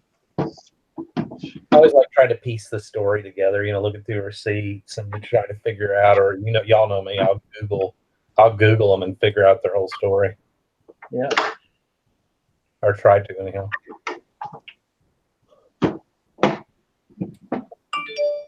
And then sometimes you find out stuff you don't want to know.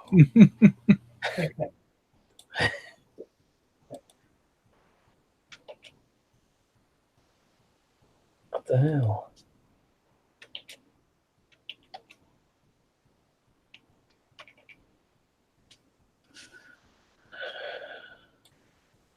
All right.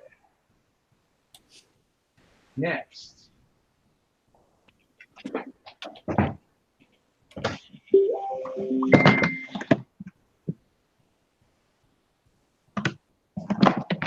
Heck is this? Projector. Yeah, you got to do the front one too. Oh.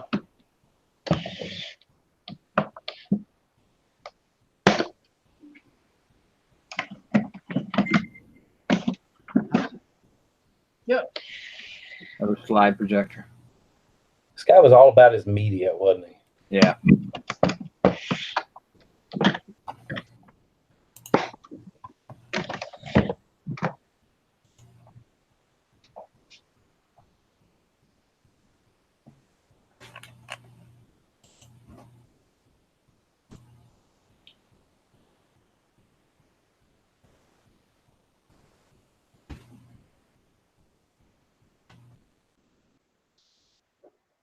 All right.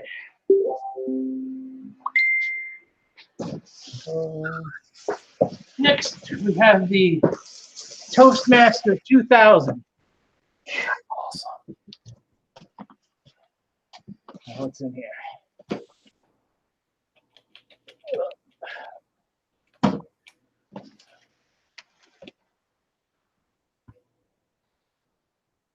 The Fisher 220. 55 watt. 200 and wood crane. Wow, it's 200-ish, 150, 200-ish. Nice. It's quite heavy. What's underneath? Another one, the same one. A Toastmaster.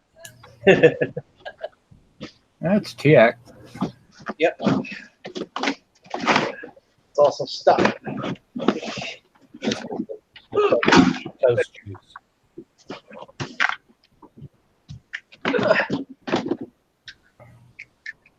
Probably the most modern piece there. This is the knob. What's the model? CX211.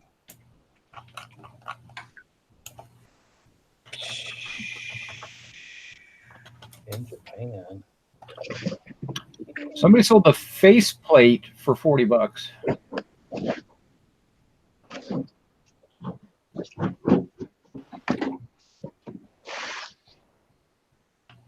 It's a good brand. Why does it put sponsored and completed at the top? Oh, is that sponsored? Maybe someone's trying to get $40 for one. Now they're putting sponsored in the sold section. So. Somebody's got that same model for needs repair or parts for $80, free shipping, and they got 11 watchers. So, assuming that one works, $100 or more. Well, let's throw that one over. And you know what? I didn't put a dash in there. Does it make a difference in that category? CX211. Just in case there weren't enough. Bam. At least you got cool colors, though. Well, that's the ones we saved were the ones that had unique colors.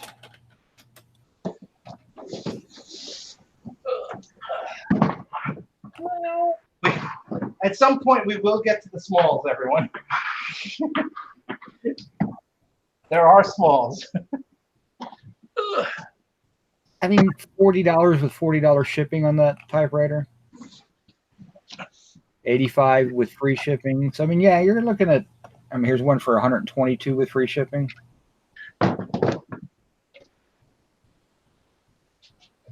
Yeah.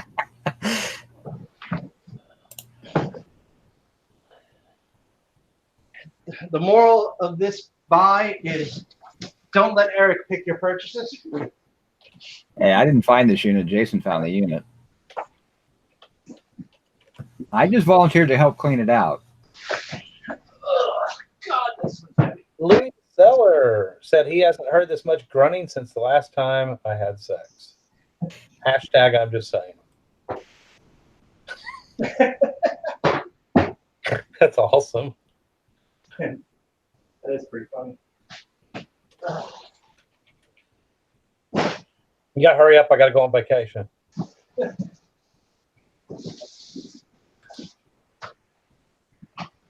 I've run out of smart aleck things to say. All right, so we did typewriter. Yep.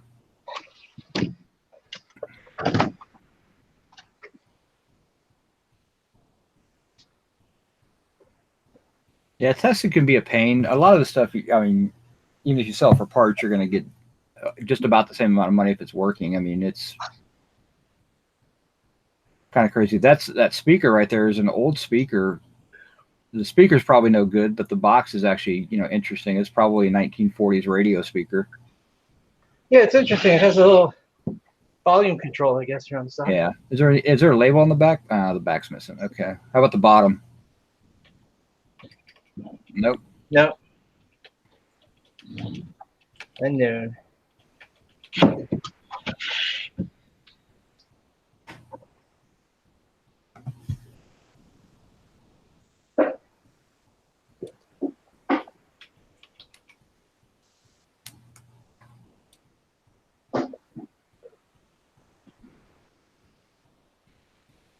It's taking him longer and longer because he's got to keep going further and further back into the warehouse to put the stuff away. Right now, he's in a U-Haul. Yeah. There's a container out back. I'm pitching it right off the dock. Oh. All right. Dude, Tommy says, watching this makes me wonder how most resellers are out of shape. Maybe a lot of thyroid issues, I'm guessing. I'm saying it's more like we work 4 hours out of the week, you know. And we eat well. Yeah. I like that one. Pizza. Who made that one? I don't even see a name on it. Neither do I.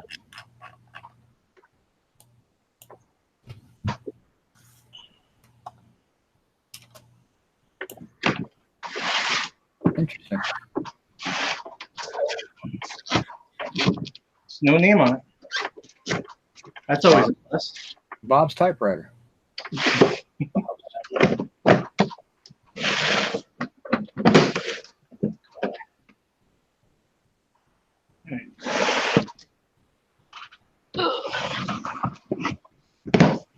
Now, actually, his manifesto is handwritten. Yeah, go figure. Ooh. That was decent. What was the brand on that one again? Oh, it was, it says on the case. Old. OLDS. Look on the. It's got the bell. Now pull it out on the horn part. Yeah, and the horn will tell you the model.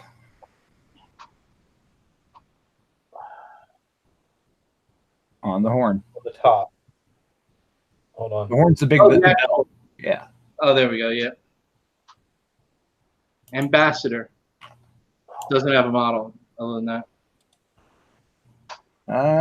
You're looking at 150, 200, maybe a little bit more. You want this too, Eric? No, you can have that one. Doesn't lock it. Oh, it's this type. I think it's $150. Cool.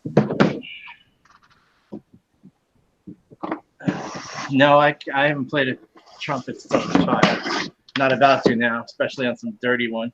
Old typewriter. This is my best speed right here. Please, no typewriter. Oh, that's a typewriter. Pretty sure it's typewriter.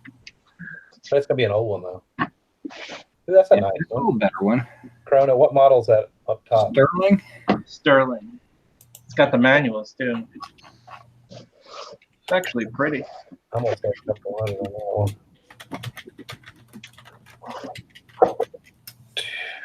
Yeah, about 2-ish.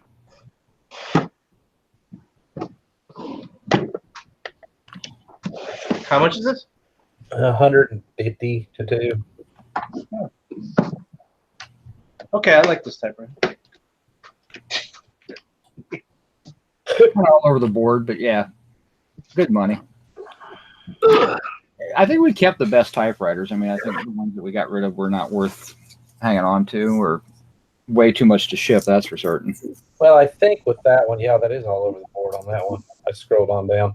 But I think with that, I know how Jason cleans stuff too before he sells it, and he makes it look all pretty, and plus you've got the case with it, and I think he'll pull, and he always manages somehow to pull top dollar out of stuff. Well, I'm no Dusty Graham, but I try. You get crazy money for stuff. Yeah.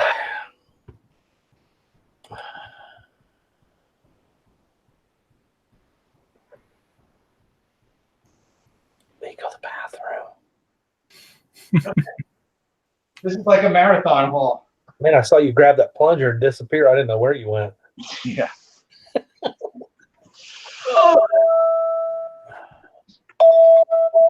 This one's kind of interesting. It's hard to see. The whole front slides across to open up the 8-track player. Oh yeah, there you go. That's probably a decent one. Sexy. Sexy 8-track. What's the brand? Panasonic. It is Panasonic RE-7070.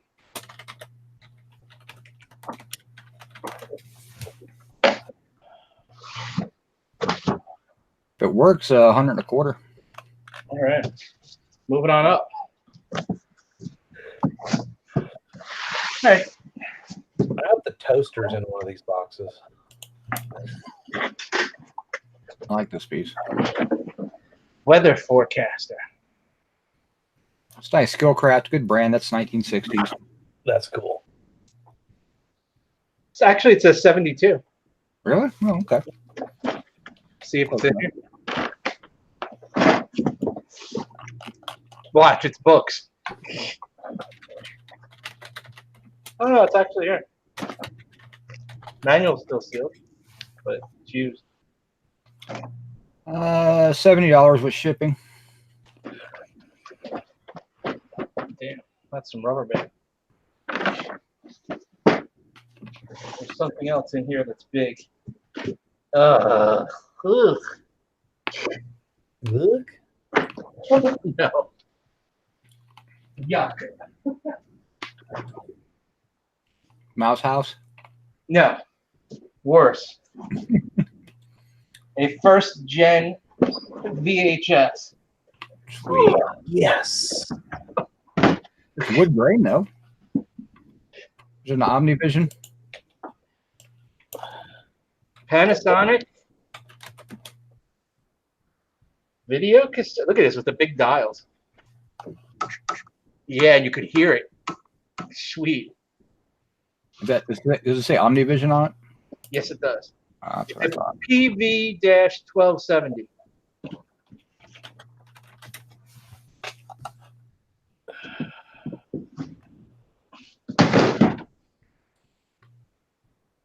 Mm. Mm. Can't find it 1270. Oh, look at that. Got nothing on work point. PV as in Paul Victor. Yeah. Dash 1270. Nothing on work point. Yeah. That's because these all got scrapped. Or people quit watching VHS. I still watch VHS. I would list that. I mean, I think it's It's got that wood grain unique look to it. yeah.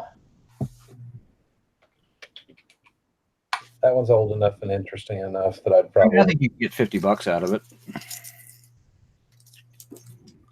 Probably ship it for 30.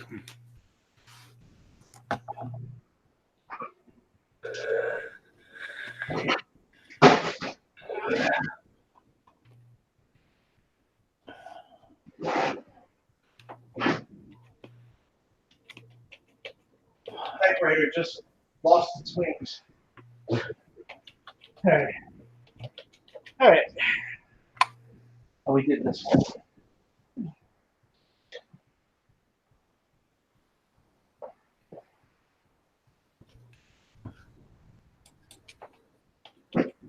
I can just clean the heads, replace the belt. That thing would probably still work good.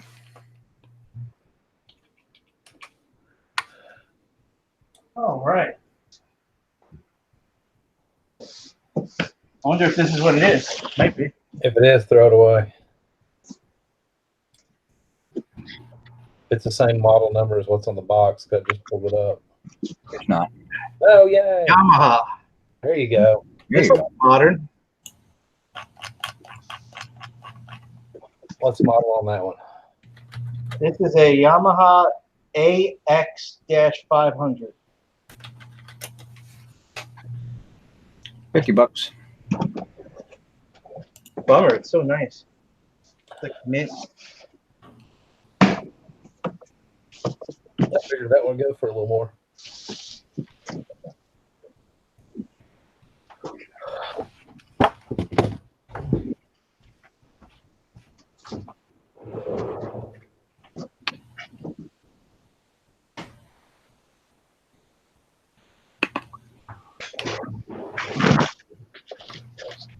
Oh, this is these weird lights.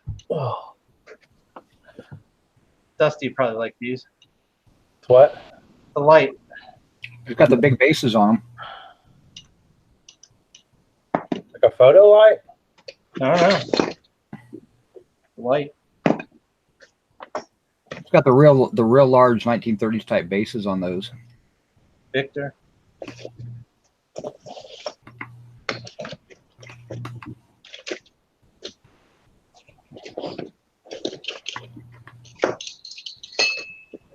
Nothing else in here that's really significant. Jason will test most of this stuff. Louis the seller wants to know what most of the items we sold was untested. And If they were in Dusty's store, yes.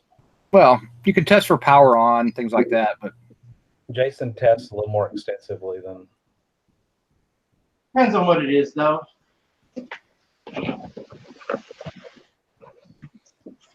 Oh God! Like I thought it couldn't get worse. Holy crap! It's a Betamax. bummer. The model. 3 Vision or 13. Beta 2. Sears. My God. $40 on a good day ish. I think you should put that in your house. You know, I like the guy that sold one for 99 cents with one bid with $25 shipping. somebody got for a Sony Betamax. They got $100 plus $63 shipping. So Yeah. Sony seems to be the brand that brings the most. This is going to the first reseller that stops by. I'm on my way. Oh my God, it's so heavy.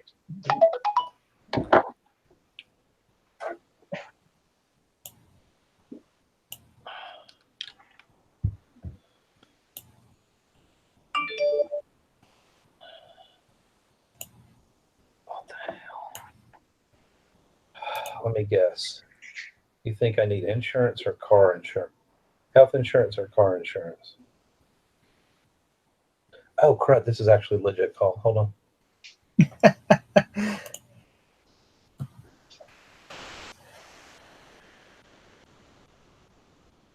All right.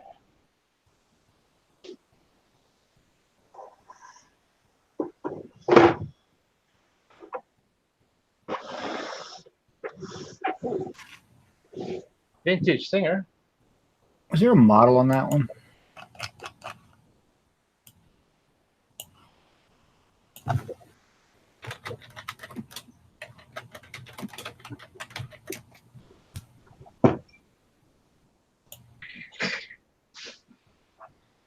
Hmm. 319W. It's interesting. It has like buttons up here. Kind of cool. That is a pricey machine. It's got a foot pedal and it's got a manual. 160 with shipping. Wait for it. Wait for it. Wait for it.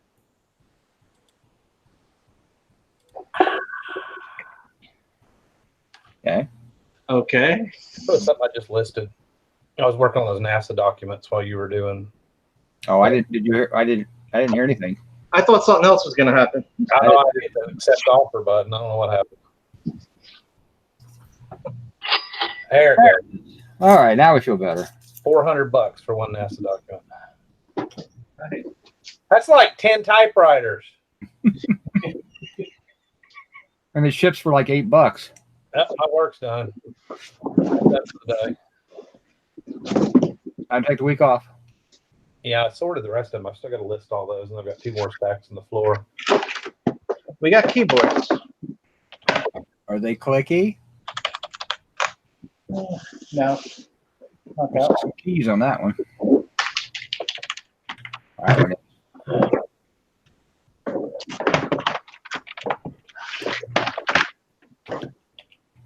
There's always good value on these. No. Yeah, I mean, make 2 out of that one. So. Yeah. Nope.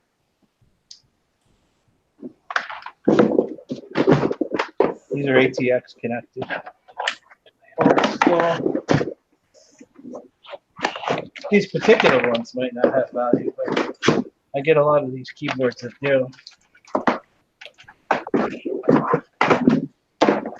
I don't recognize the name.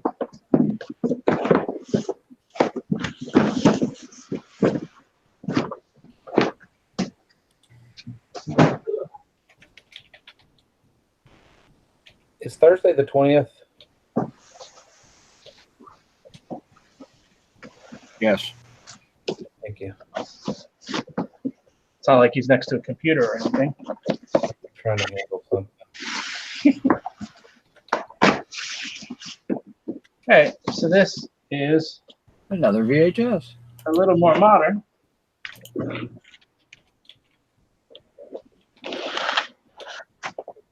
It is a DTS. Oh, it's a Fisher FVH920. It's actually really clean. So I have a feeling it's not going to matter.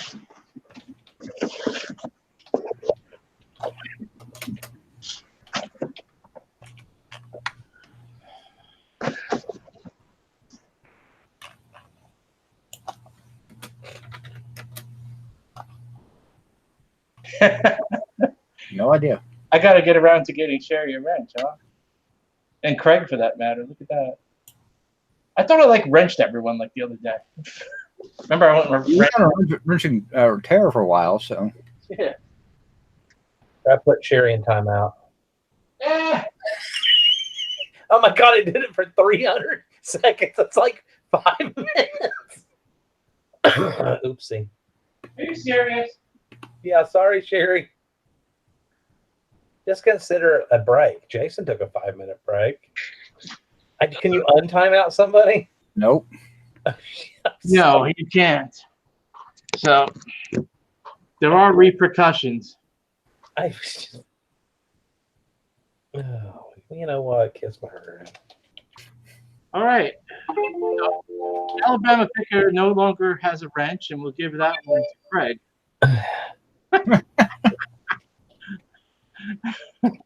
There you go, Craig.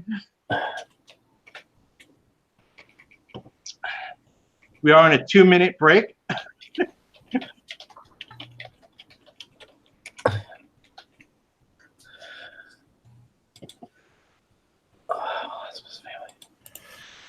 Is that all the big stuff then?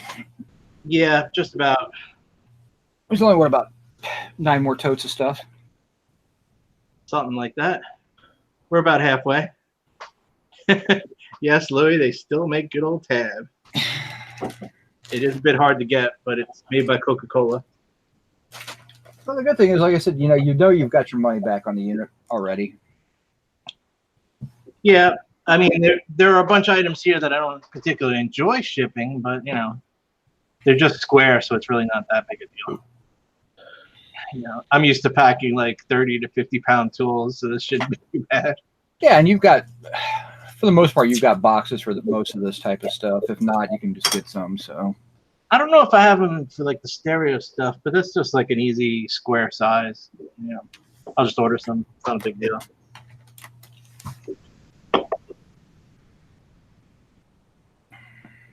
Oh man, I wonder if Sherry is sitting there stewing. Sherry, you know what Sherry did? I'll tell you exactly what she did. She stepped away from the computer, went into the fridge, and grabbed another beer. And she's going to be back soon. Oh, I don't have any beer. I like how you implied that she grabbed another beer. Here's Sherry. Oh, Sherry, we love you. Okay, hold on. 880.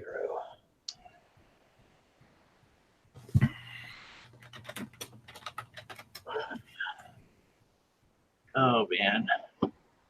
Sorry, one more minute and we will begin again. I will get back to work.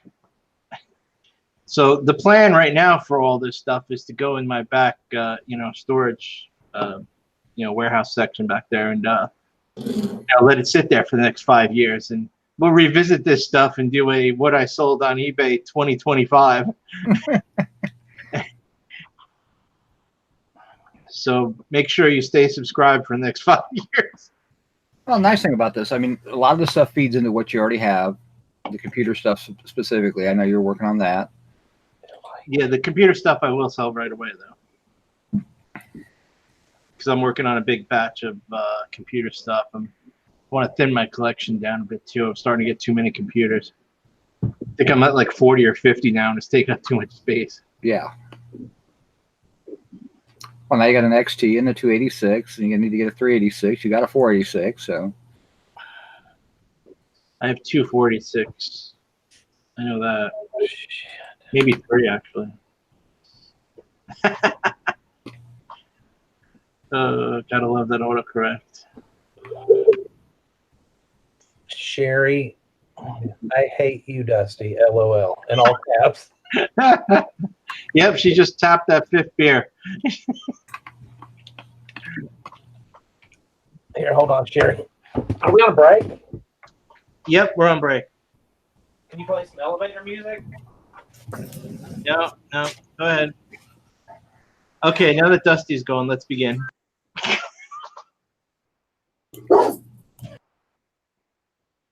Oh, we got barking dog. All right, we'll wait like another second.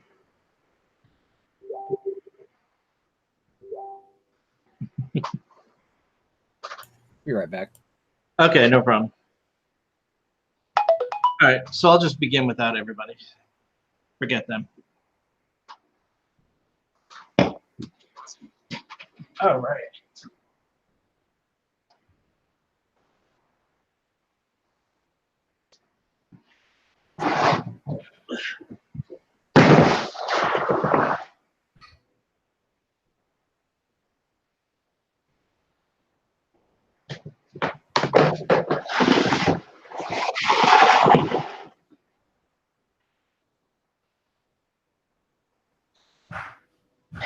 Okay.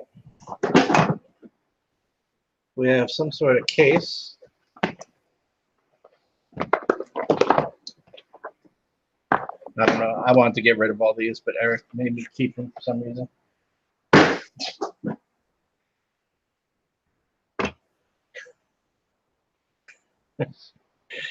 We have a emergency light. I guess you suction cup it onto your vehicle.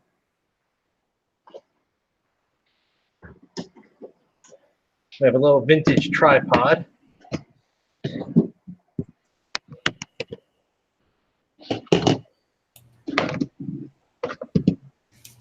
Made by Panwright. I think that's cool. I like that. And we have part of a music stand, it looks like. Slinger lamp. That's good.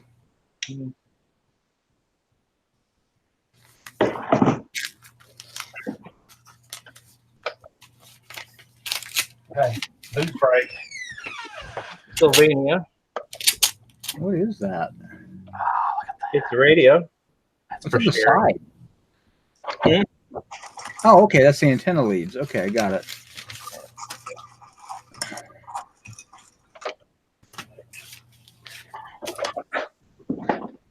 Oh my God, you did take my wrench away. That's awesome.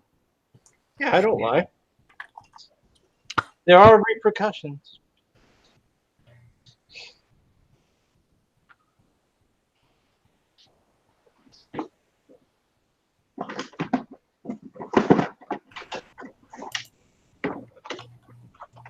That's kind of cool.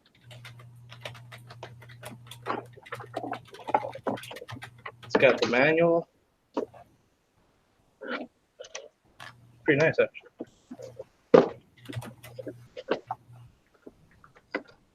Digital clock. So York number R5135.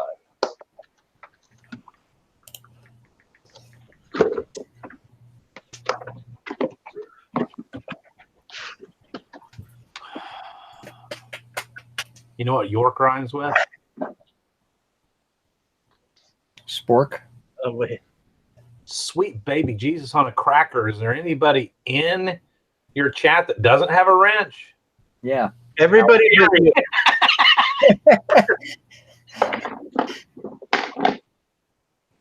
There's some sort of oldie. Looks like it's missing the tags that were on it. Oh, excuse me. Great. That's my glass on my table.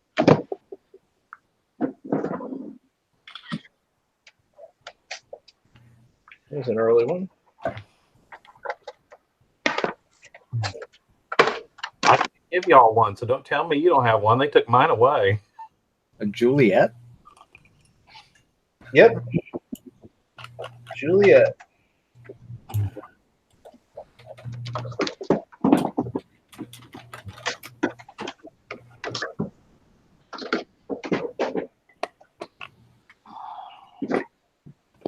That's actually decent.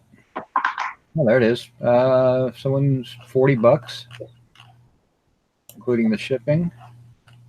Ooh, how much you want for that tote?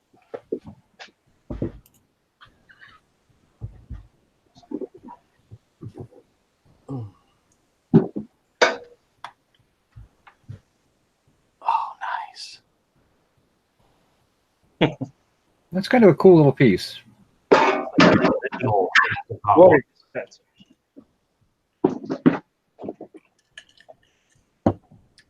Big Ben. Big Ben. I'm gonna say $30. I was gonna say 20. Yeah, 20 to 30 for almost all of these. Then you got an 8-track. Solid state, Syntrax. That one might actually be decent. I doubt it. I mean, like decent as in like $40. That's the standalone 8-track. You got $60 for it, including the ship. Actually, $80 with shipping. 60, 80 shipped, 70 shipped, 40. Man, it's weird how they're all over the board. 40, 50, 59 shipped, 58 shipped. For what? The water thing? No, the Syntrax. Pioneer Syntrax 8-track. Partially tested. What does that mean? Means it's powered on, but they didn't have a tape to test it with. Yeah.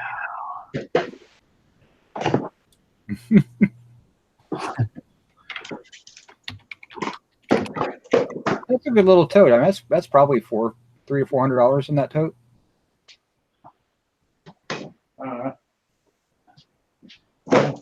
Doesn't excite me that much yet. Especially this dog of a thing you made me keep. I made you keep them. Get $20 for that.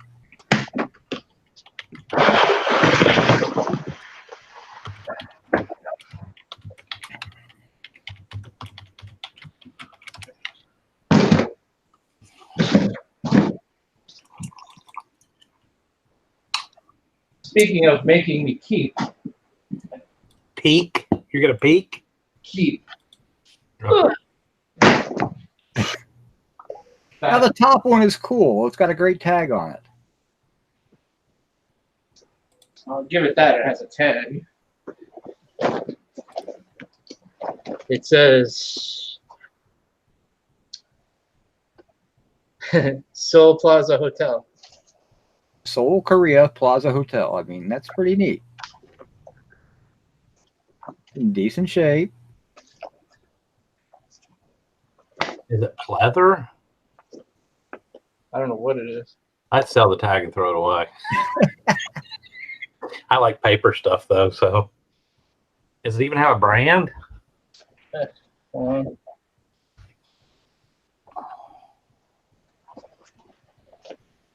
Samsonite. Oh, yeah. Ish. Garment bag. Yeah. Right in the lumber mill.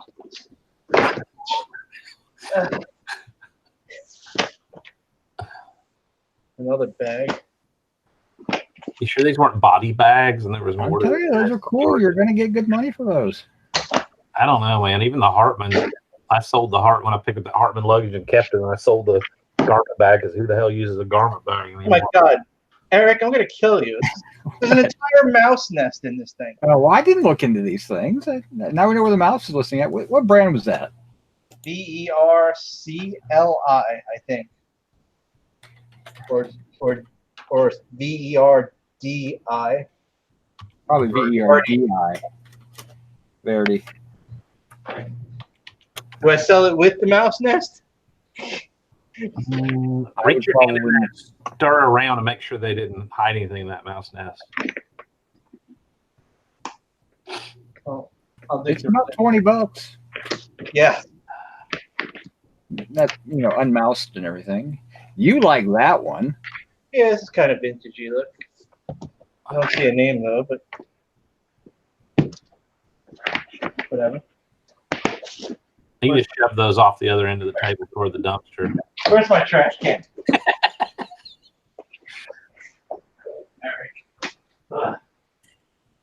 I guess my thing, and everybody's different. This is a good example of everybody's different. My thing with those is, okay, the garment bag, if it doesn't have the rigid bars in it, it should roll. It's not terribly hard to ship, but like the harder it is to ship, the more I have to hunt for a box, the more I personally am going to have to get for it, Yeah. Or give them a pat, make a pat pile. Does Pat do flea markets? What? Or does he just sell online? Oh my God, is that an Omnibot robot? I had one. Yeah. Is it the Omnibot 2000 or whatever? Because I literally got one of those for Christmas.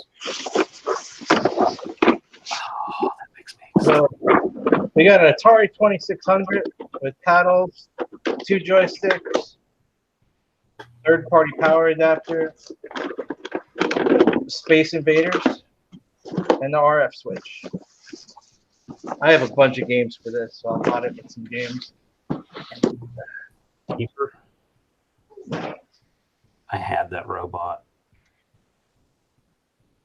Well, you can relive your youth and buy it right now. No. It really didn't do anything. You had a handheld thing and you could talk through his thing and it would... Omnibot battery? Yeah, that was... Wow. I wonder what year that was. I got one for Christmas. Probably 13, 14, something like that.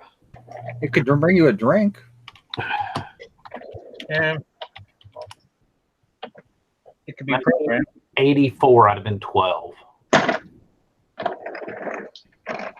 That's cool. But Jason's not going to sell that, though. No, I'll sell this. It's missing the battery cover. Yeah, it's missing the battery cover, so it's a perfect thing to put on the shelf, and you can't see the back of it. Oh, it's got the little thing. It was only $424 back then. What is that in today's money? Just curious. And inflation. I know it was expensive, inflation, because that's all I got for Christmas that year, and I never heard the end of it either. Inflation calculator in $1984. How much? It says 86 on it. Oh. All right, so 86 and how many dollars? 425. But $425 in today's dollars would be about $1,000, $993. nice. It was sold by Wall Street Camera Exchange. Omnibot, perfect for the person who wants everything. Yeah. That's-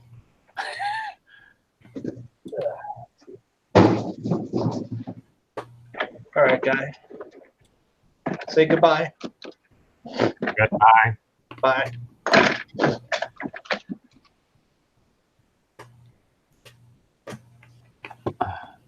Landshark Picker said it looks like your new VA. Oh, that lane. I just read the comments, don't shoot the messenger. When I get in trouble again.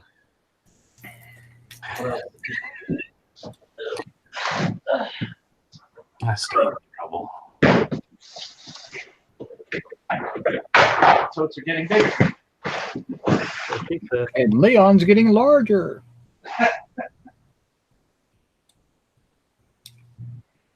All right. Let's start with a manual for the Tandy modem. We have the Tandy modem. Are you going to put those together in a bundle? Well, let's make that a double. It already is a bundle, you see?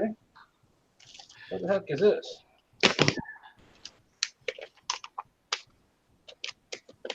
That's a piece of paper, Clark. Replacement cartridge for Canon. Probably some kind of printing part. Okay. We got this remote thingy. In case you can't afford a virtual assistant, you can always fall back on your good trusty abacus.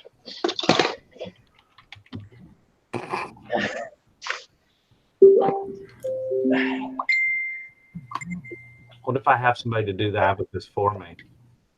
Here we go. Here we have a Like a CF. Regency channel monitor. Wow, scanner, old school. Yeah. Monitor scanner. Probably got to put the crystals on it.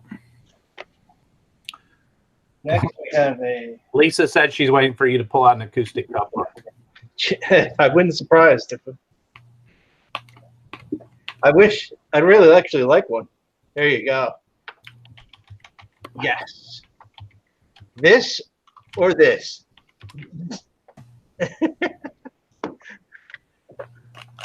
Is it Super 8? I don't know.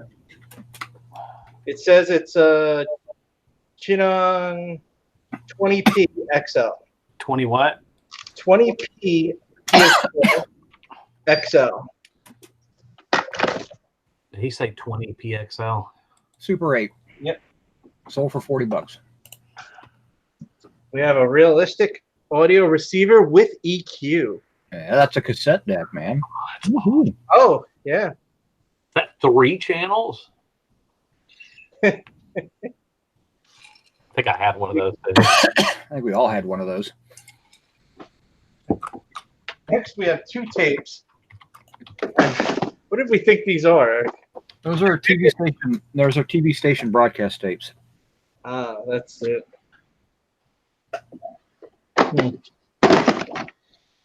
Oh, is that what's the format? It's Same one. I got some for sale, but I can't remember. It's that U-matic or something. I think it's U-matic.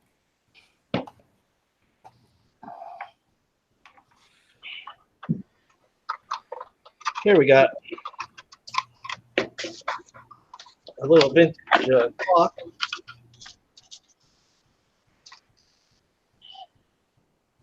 That melted? Yep.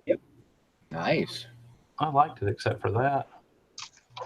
Somebody's asking, Bluegrass Thrift wants to know what was the backstory on this unit. So if y'all want to, since you're like 2 hours in and you probably got new people. Eric, take over. I'm going to say. The backstory was that Jason told me he was going to buy a unit and asked me to come up to help him clean it out. No, that's not the backstory at all.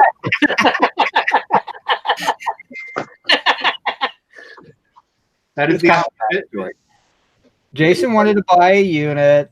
I told him not to, but I said if he did, I would come up and help him clean it out. Again, let's start from the beginning.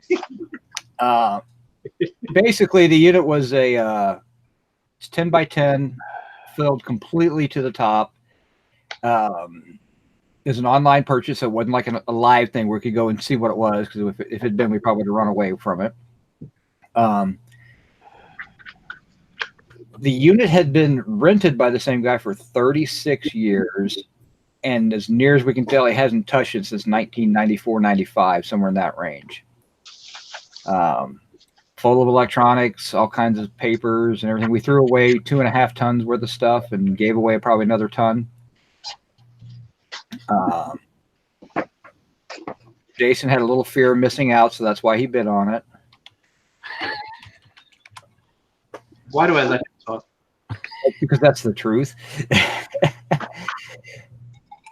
Oh, wow. This is pricey. There's 2 of these. What is it? But they're still fine. Radio Shack Says something. TRS 80 mice. Wow. Those are in nice shape, too. Yeah. Sweet. Dude, the ball is steel. Are you actually going to sell those, or are those going into the collection? You know? Well, I can keep one and sell one. In the box, they're $100. Good God, there's only one active for TRS 80 mouse, and they want $139.99 without the box. Cha-ching store. And some sort of Tandy joystick interface thing. I don't know what that is. Adapter? Yeah. You could open it. You know what this is? Now looking at these mice, it allows 1 branching out, 2 in. Interesting. Yeah. Have to look that up. Jared's 80 stuff is definitely on the uptick if you are out there looking for it. There's a lot more people collecting it lately. The auction I went to, that was the most expensive stuff. For your everyday computering stuff. It was crazy how pricey it was. Here's a computer cassette still sealed, but it's a crack. But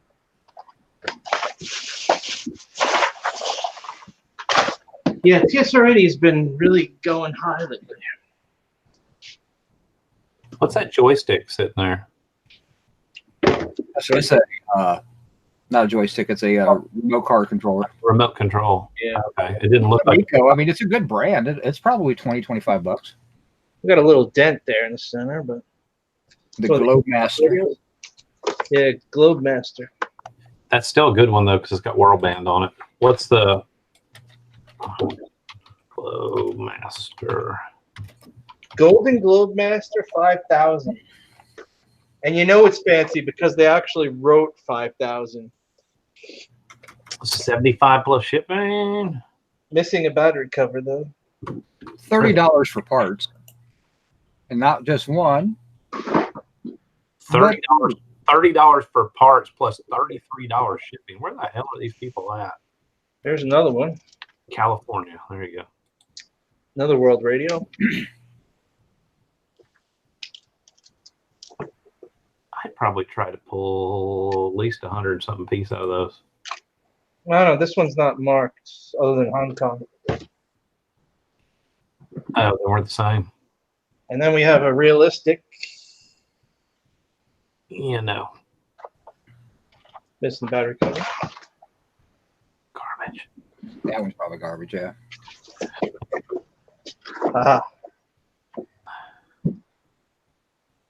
It's got the old bell on it.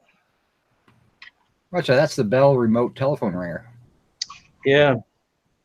Remote telephone ringer in the box. It's the original box.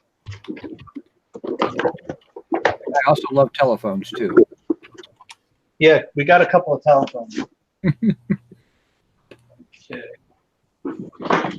This is in a box. It says VHS cassette. I had that weird cassette set in there. I don't know what. I think this holds photos. Color pencils. Some holder. There's a whole bunch of these. They're audio digest. It's medical though, right? Yeah. Medical journals. And a vintage Rolodex.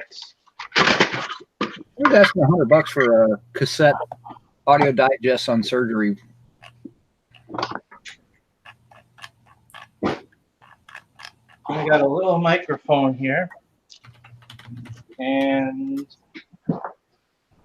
another 8-track, I guess. Yep. Electrophonic. Electrophonic.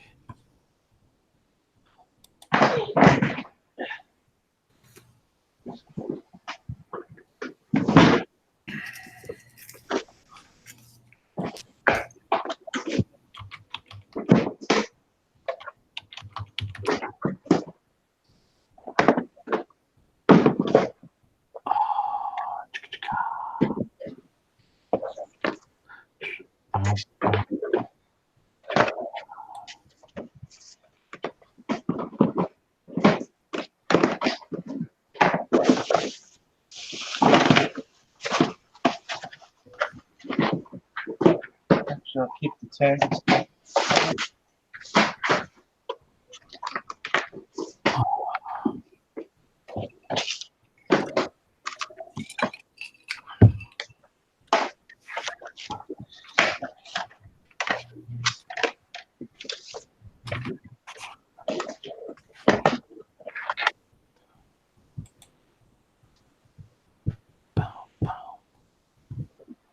I feel like I should sing in these moments in between or something. Moon River.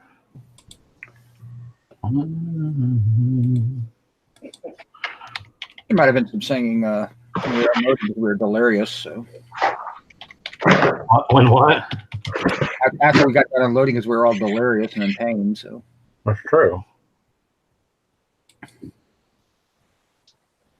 Did you know that Moon River was written by Joni Mercer? Did you know that when we were in Savannah last week, we saw the Mercer house, which is Joni Mercer's great-great-grandfather's house? All All right, this oh bit, yeah, this bit's gonna be interesting. I'm going to look these up. Everyone ready?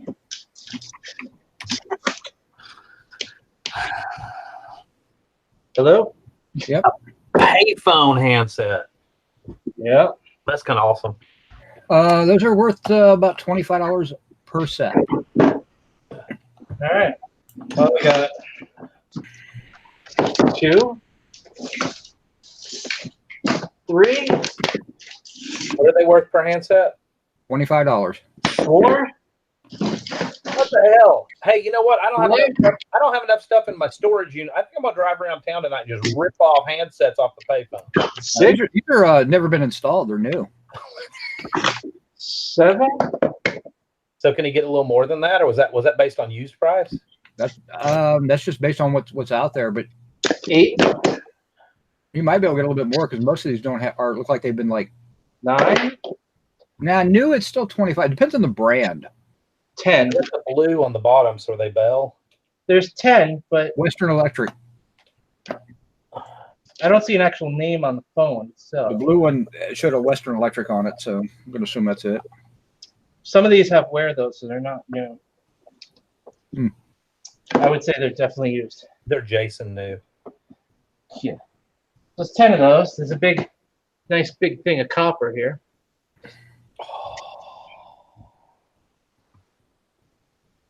We got a kickstand. It'd be great for like, I don't know. Got me. Bicycle. Kicking back. Your There's bike. other bike parts that were in a box in there.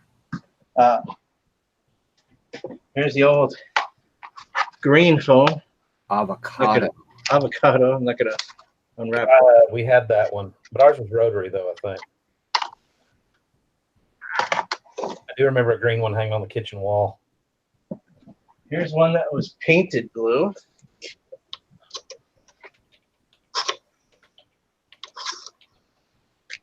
You're giving away millennials' secrets there. You're not supposed to show them how to work it. Here's a, what do we think? Clamp of some sort? It's a clamp of some sort. Yeah, I don't know what it goes to. But. We have a 0 desk and wall mount. Could be either. That was pretty awesome. Yeah, we like that. So. Well, Somebody wants $130 for one like that. yeah, this ain't no 130 though. But No, they got it's like $50. That was back when your kids were allowed to do fun stuff like stick their fingers in. here's a vintage smoke alarm. Looks just like the outside of the package.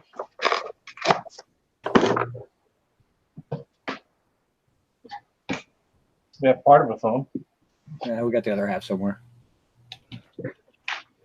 We got a projector. Bell and Howell. I know everyone's seen what a projector looks like. I don't need to. Yep.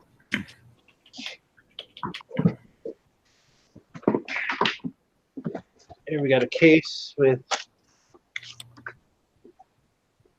The movie camera, wasn't it? yeah. Who made it? Is it Revere? Yep. Model 144.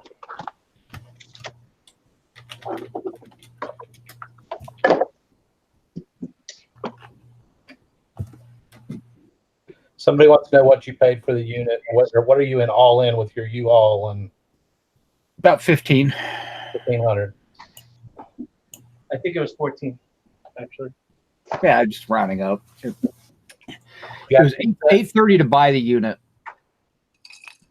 you know, the 10%, then 300 for U-Haul and 300 for trash. All right. AM radio kit, Crystal radio kit. safety lamp, Safety lamp. international headphone set. Now a bunch of these boxes are, oh, these are vintage light switches. Just some little switch.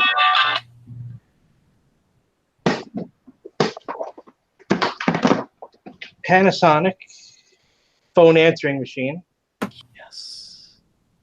with the original Panasonic tapes. Yes. Incoming message cassette, outgoing message cassette. And outgoing, yeah. That takes me back. Yeah, serious.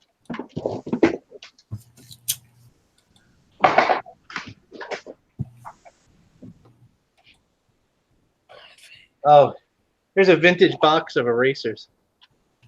That's worth some money. What's the brand on that? Faber Castell. Castell, sorry.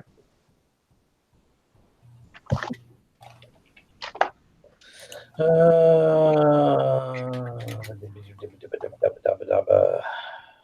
remember this type of box back in the day. That was a giveaway or send away or something like that. I can't remember. Things of Science, Simple Machines. That's a little booklet package you had to mail away to get. What was it? Called Things of Science. It's a bunch of little booklets in there.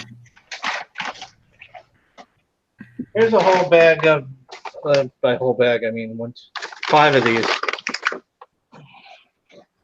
Those are filters for radio systems. For the ham radio? Mm-hmm. Ham radio or CB radio. Yeah. Permatrap. Northeast filter. Yeah, Permatrap.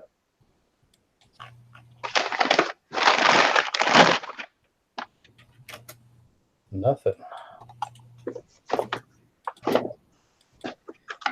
I got a box of what looks like bicycle parts and a gyroscope. Oh, yeah, here's the manual for it. It's cute. We got the vintage lamp by Rex.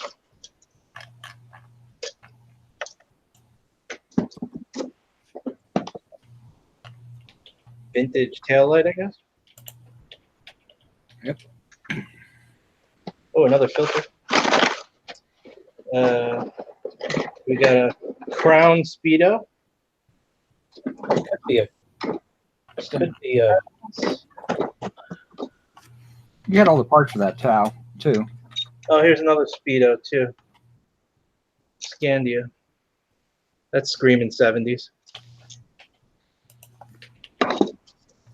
And the wires are in there. Oh, and this is what are these again, Eric? Is it a? I've seen these before. That's the part that goes with the Speedo. Oh, that keeps track. Yeah, you flip it down and it runs on the tire. Gotcha. So that was an interesting box. The Crown's worth about $40. Oh yeah, cool. Yep, just the dial part.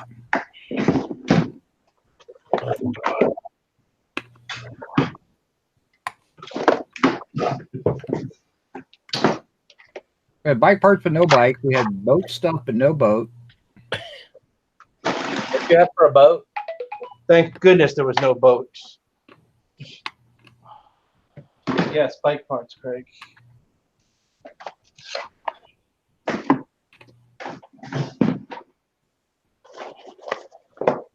Boats and hose, boats and hose. Can't believe we got all these receivers.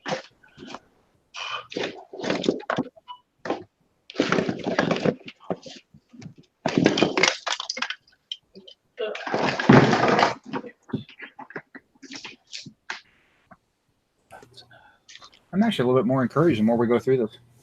I like, now you're getting to the stuff that I like. I mean, it's not that the computer stuff doesn't interest me, but it's like I said earlier, I'm just, you know me, I don't like big stuff or heavy stuff. Yeah, I'm just looking at it as a value unit, and we knew we had enough to pay for the unit and everything that was there. I mean, it was, how much could you make off the stuff? And seeing some of the smalls and looking up some of the prices, I'm actually fairly encouraged that there's actually good money out of this unit. I think you did good, but I think it's a really good example too. Just because we were talking about this the other day, if this was just Jason doing it, oh, it would have been, yeah. You'd have to re-rent the unit or sweet talk the manager to let you have another week, and I mean, you'd have killed yourself doing it. And I think this is an example too why everybody that I know that does storage units, or when we used to do storage units and buy them outright, we had an outlet for the stuff, like own a junk store or have a connection with a thrift store that you could donate stuff to, or because there's just a lot of stuff you got to get rid of. My outlet is Pat D 72. Or Sherry McD whenever she makes a trip. So Pat, if you thanks again, and be sure to check out Pat D 72's channel on YouTube. Yeah, there's an extended video of the of some of the unload process, and what was actually really interesting in Pat's videos, he talks about the dump process, and they go and they show him dumping the trash and how that works if you've never done it. So, oh yeah, we're way under profit on this unit. You're probably at least triple your money at this point. The only problem is it was a lot of hard work,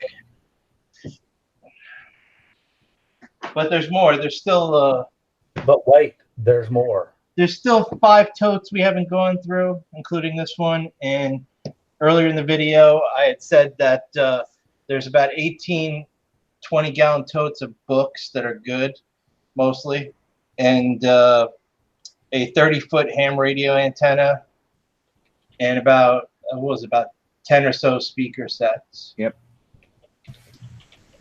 All right. I thought for a second this was the part where you're going to pass that on the table. Next, we have a pink phone. Oh, yes. I get you, this one's probably pretty good once it's cleaned up. That's what those batteries are for, Eric. I have a whole package of batteries. I was wondering what they went to. Huh.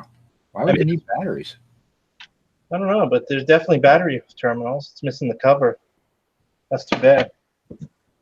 But I wonder if it's got like a built-in answering machine. $20, I think. Why would you need batteries? Because online supply a little bit of voltage. I don't know. Cool phone. This is one of those office setups. AT&T. You know what? Did you have to have batteries to use push button or not? No. If the power went out, because there is a little bit of current in a phone line. Yeah.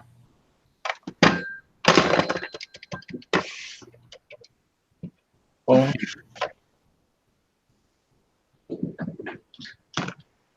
It's another phone. Those aren't a lot of battery, but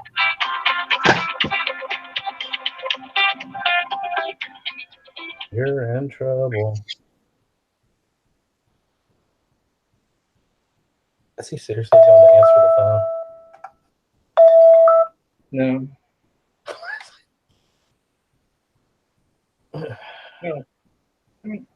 I guess the phone. I mean, Lisa C says lighted keypad. I know the keypads were lighted, but I always thought that they just drew the power off the line. But I mean, they may not have. I don't really know. Never really paid any attention to it.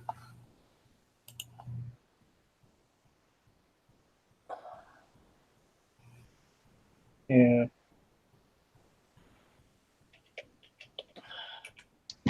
Right. This is your old-fashioned cable box. Back in the day, in like early '80s, when you signed up for like HBO, you'd get one of these, and it's like a 5-mile cord that would go to the TV, and you'd press the channel. Well, you have to select the side because it's got like 3 positions on the switch.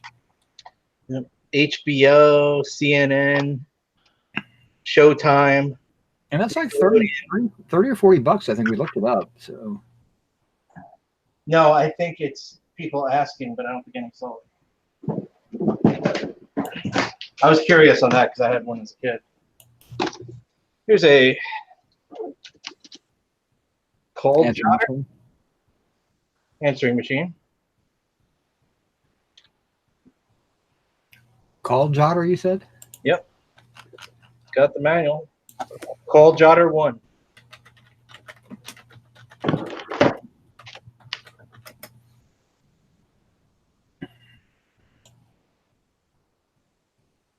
You got people trying to get 40 or 50 bucks for them. No solds. Mm.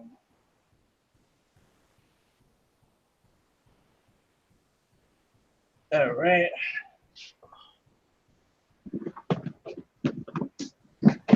We have another phone that's sun faded.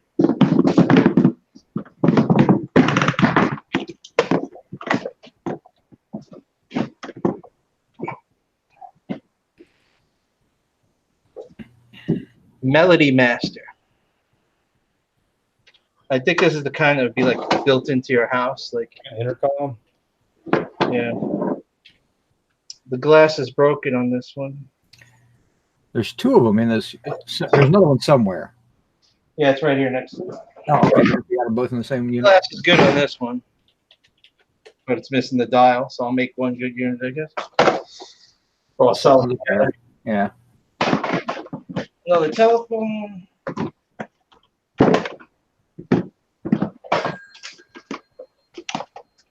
Another telephone, brown.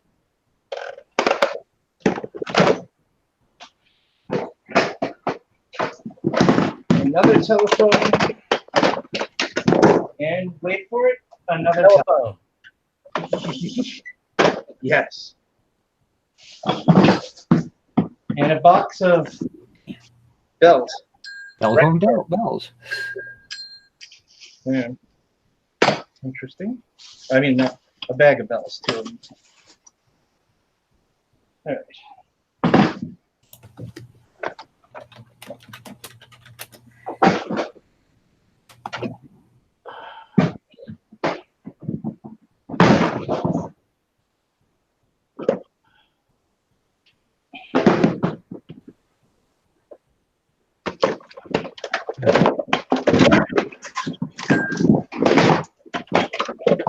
Yeah, the good old days when you could wing a phone around and the only thing you have to worry about is breaking into somebody's head.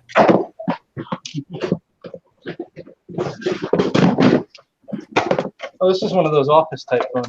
Yeah, that'd be good actually.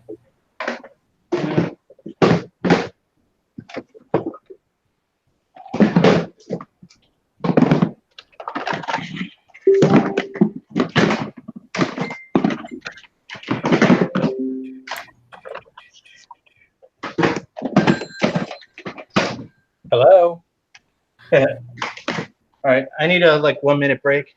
Okay. Talk amongst yourselves. I gotta play. Hold on. I'm gonna play hold music. 1 sec. Yep, that was. Like I said, the guy just had such a varied collection of just stuff.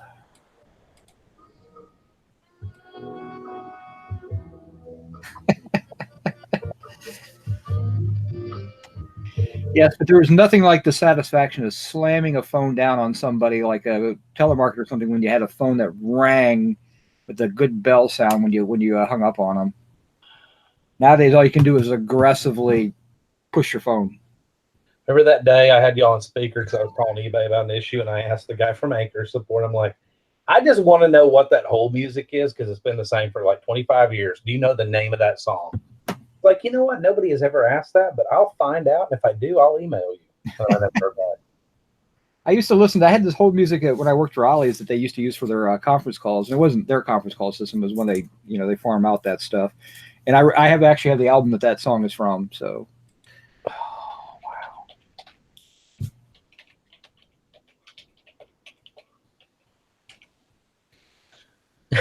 Tara said Dex got smashed in the face with one of those heavy phones, but that's a it couldn't have been in a bar parking lot. That would have been a long cord on that phone.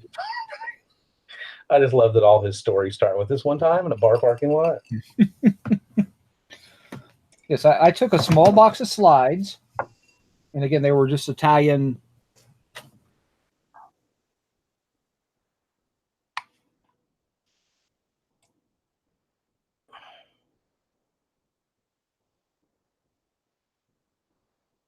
Why are you? You know you're muted.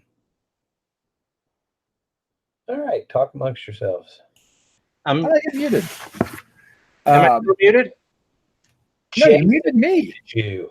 All right. So I got that little box. I got some films.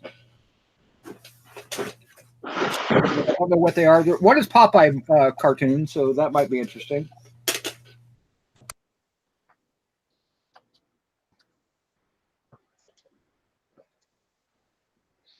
You're muted again. You're muted again.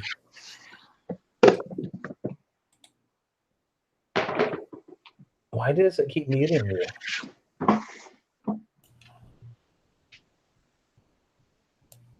Honorable White keeps muting me. It's not me. I don't have the ability. Hell, I don't even have a wrench in the chat. My hands are here. No, it was Jason. Okay. You can hear me, right? Yeah. Unfortunately. Shush. Shush.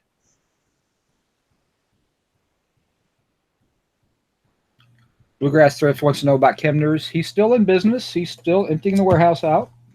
He's still going out of business for the last 6 months. It's like a carpet store. Seriously. Rodney Marchant Furniture. All right. So, back to business at hand. Calculator. I think you got to lock it back on you. I did. Sears 150.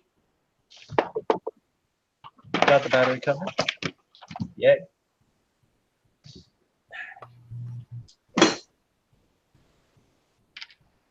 MRC. Aurora. Yeah, this is a slot car. Yeah, slot car. Yeah. Slot cars. Those are like $10. I've had those before. Here's a cool little box. Kind of looks like the Ark of the Covenant, actually. It's German on the inside, though. Yeah.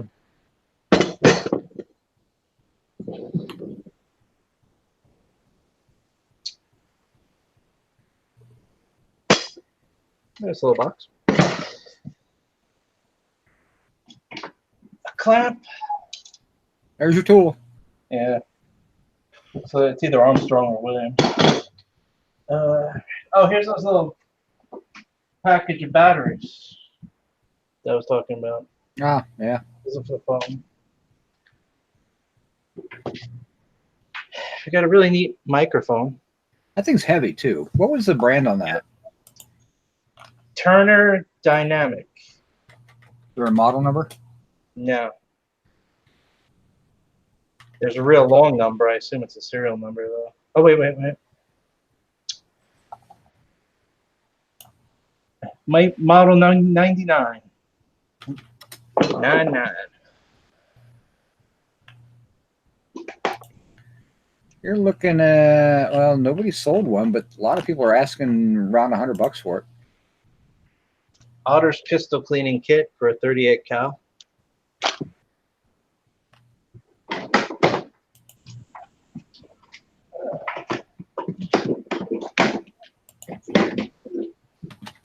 Zoom modem. That's not really worth anything. Little CB action. Yep. That's pretty cute. That's another microphone. Who's that one from? This is from Webster, Chicago. That's the name of the company. That's, well, it's $120 or $8. I mean,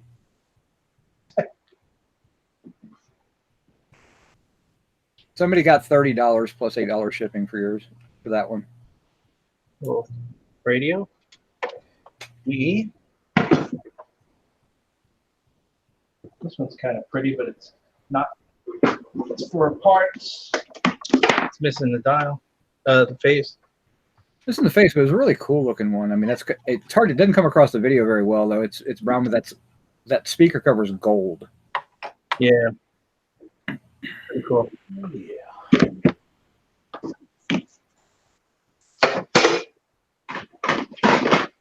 There's another small little speaker. And it's kind of neat. It has a knife switch.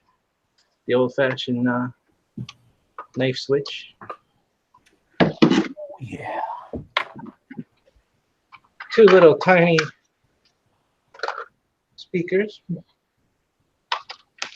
That's not really anything. Realistic wireless transmitter. There's two of these wall mount speakers that might go with that Melody thing. I'm not sure. Yeah, looks like they've been painted. Yeah, it says Melody Master on them. So yeah. There you go. And now you got a whole set. Dude, now you can do your whole house. Sweet. There's a box here that says Intermatic Malibu. What is it? Low voltage transformer. Oh, okay. Those are actually pretty good. Oh, Malibu. That's for those lights. Lighting timer, yeah. Yeah. Yeah, here's a They're Malibu. pretty good. The bigger ones are like 40, 50 bucks, but I mean, at minimum, they're usually 25 or that'd probably be, what model is that? Doesn't say. Open it up.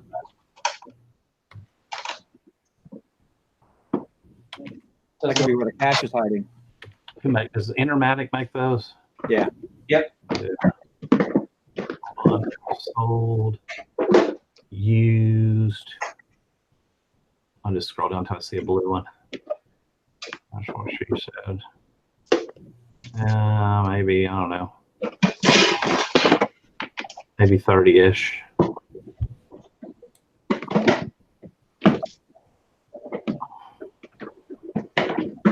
It's always harder to get it back in the box. That's what she said. Oh, Dusty. All right. Oh, did y'all hear that? I thought I was muted. Sorry.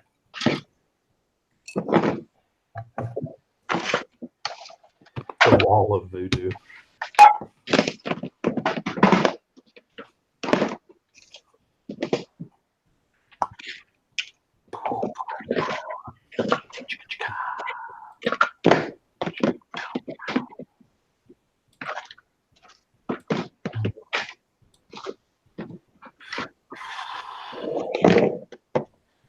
I'll keep these out.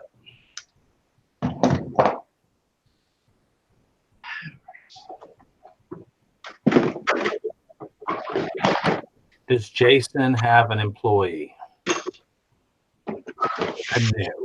No.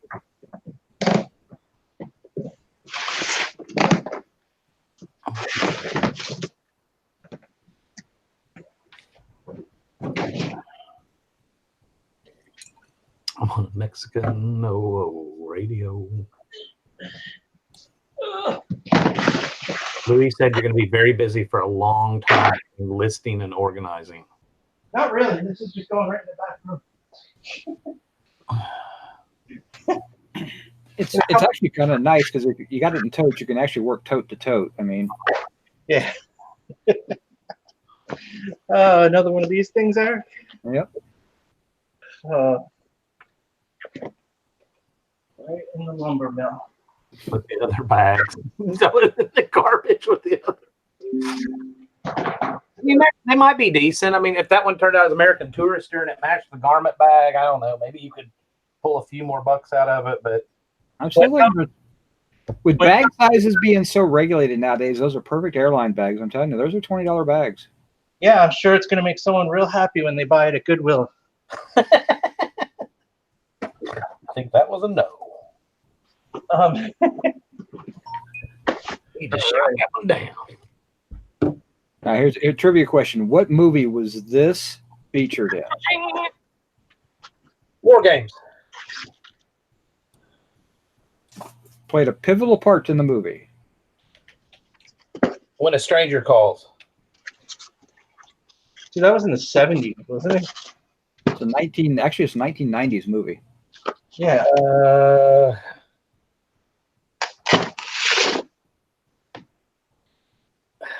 Is it going to be one of y'all's movies I've never heard of? No, you've heard of it.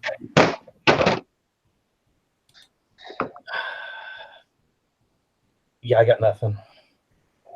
Sneakers. Oh, the answering machine? Yeah. The movie Sneakers. Robert Redford. Oh, that was a good movie. Yeah. Where they hide the decoder. Here's a Okie data. Yep. What was that? Microline what? 192.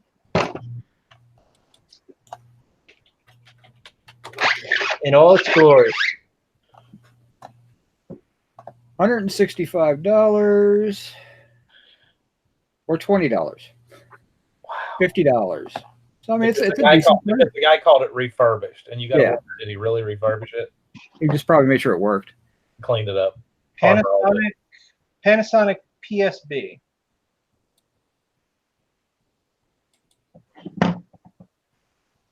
Missing the battery cover, of course. Of course.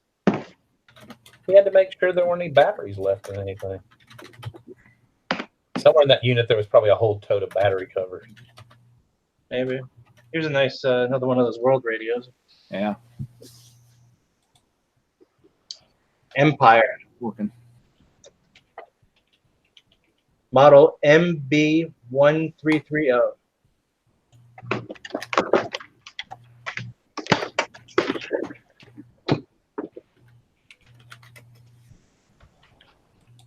$2 and a nickel. Oh, I got nothing. MB is in Mary Boy. Yep. Nothing. Here we got a Lloyd's the old flip clock. Those are good. You should put that on your nightstand. So when you have insomnia, you can just sit there and listen to it spin.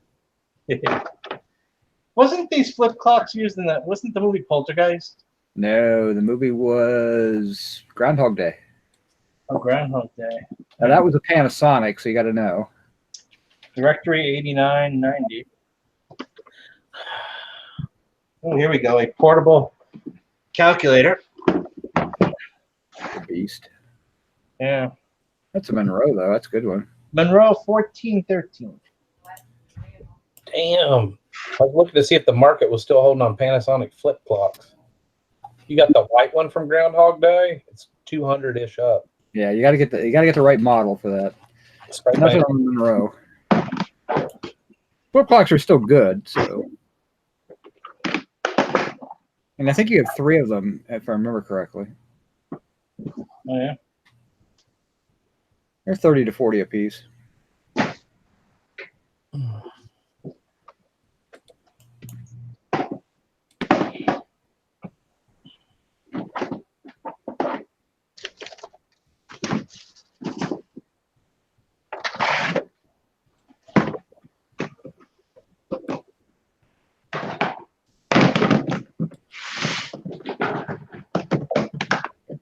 All right, we're winding down. I think we got 2 more totes to go. 2 more. 2 more.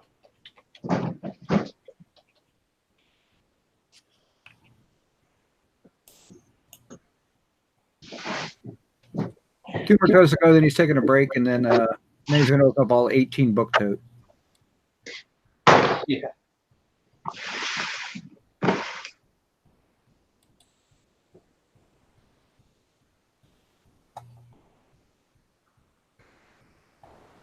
Feel free to take the lid off and then just disappear. All right, so we got a Lennox phone. Phone, radio, clock, the whole 9 yards. Yeah, it's probably expensive back in the day. Lennox sound, clock, radio, telephone. The whole gambit. I'm sorry, I can't hear you. Can you speak up over? I can't hear you over my radio. This is a Westinghouse That's pretty cool. lamp radio, I guess. Yep. Oh yeah. There. We have flip clock. Yep.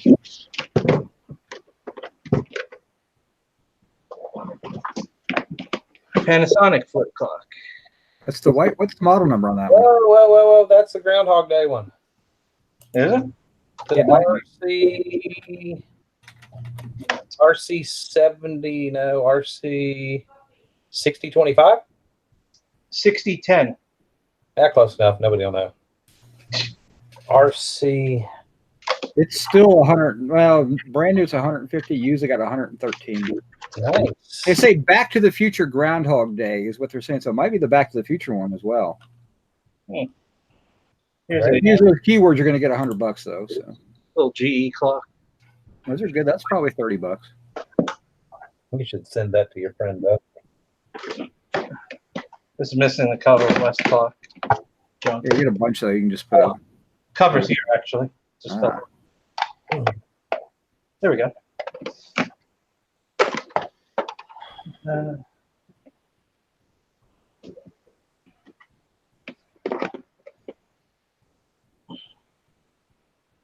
Caravel 40D or 400? 40D, as in dog. On the air, Dean Squelch Tone, 40 channels. That's a base station CB radio. Somebody's wanting 35 plus $50 shipping. None sold though. That's with $50 shipping. Where are these people that Arizona? That's not that far from me. No wonder your item's not selling. Gee whiz. This is the mic I just plugged in. That's not that big. How big? No, that's not that big. No, it's not very big. It's not very heavy either. We got a Kraco Power Boost. This is in bad shape. 40 watts. Yeah, that's the boost for the that actually would still sell. That's the amplifier for the CB. And here's a Panasonic tone control. Yep. And this one's good. This is Supersonic 2400. What the hell is that? It's too big for an 8-track. What's it? Is that a door on the front of it? Yeah. It's not a VHS, is it? Model KHS 420. Oh, 420.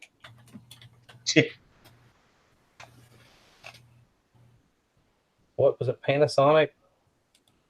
No, Supersonic. He said. Stereosonic 2400.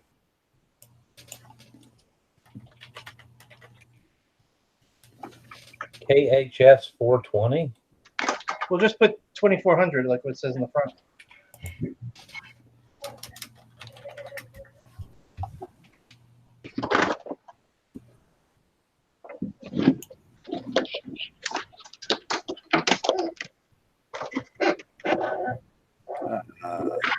Wait a minute.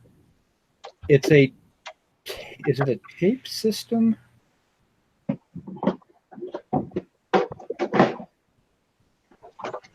It's very heavy.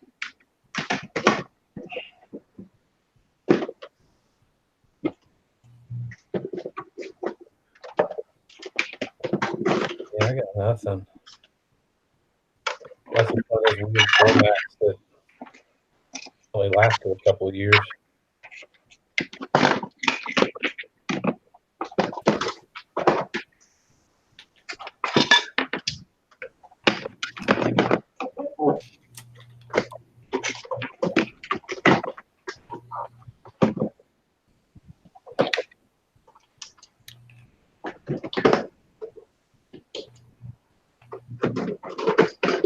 Take some time to research. Did that slot look bigger than an 8-track, didn't it? Yeah. Yeah, it was definitely bigger than an 8-track. Was it the size of the cassette? If you put a cassette in the way that some, like not sideways but straight forward? That would be odd, though. It is, but I've seen one or two that did that.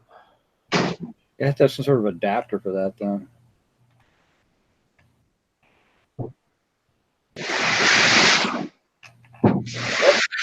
Was that Freedom Rock? We'll turn it up.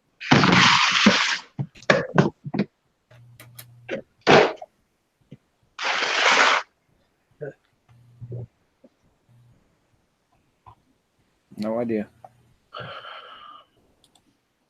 The world will never know. Well, here we got clock, GE, another one by Grants. It's just plastic. It's really cool. TV antenna. I like that one. Might be missing something. A ColecoVision controller. Whoop, was. That's the white one for the Atom computer.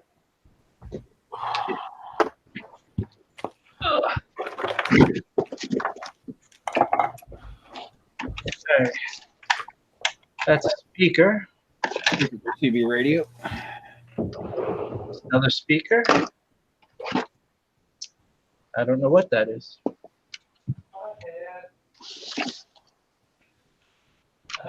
I don't know either. Oh my goodness. There's a telephone, Metro 1. Is that a bag phone without the bag?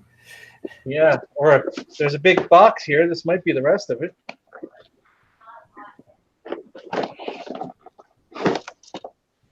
Yeah, it's like a bag phone.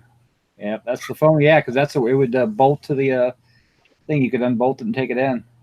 Yeah, I bet you this was like in like a limo or something. There you go. It has a key and everything here. Yeah, that's kind of cool.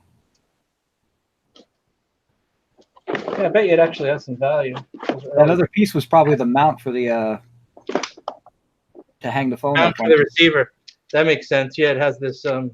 Yep. Goes. There we go. So this is out of a car, definitely. And I guess one or both of these speakers were in the car too. That's a whole vintage phone. Yay. I don't know if that actually is worth. They used to be worth a bit of money back in the day. Metro 1.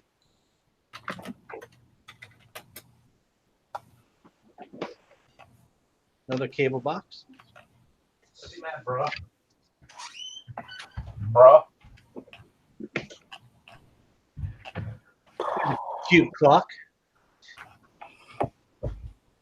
GE.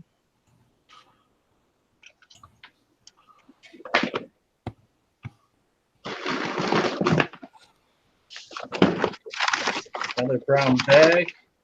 Oh, this is the ColecoVision power supply. Get this out of here.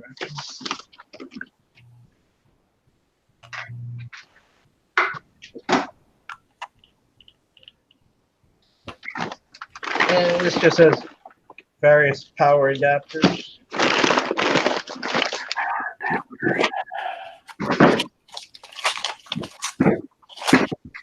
And then there's 3 of these.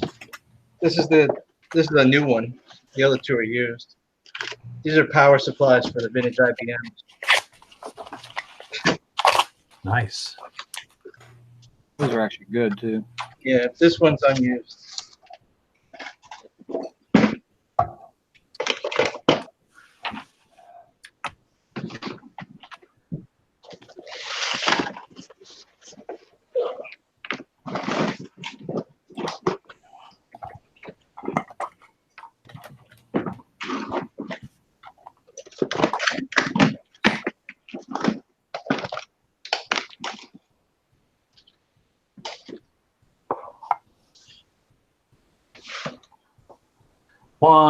One more.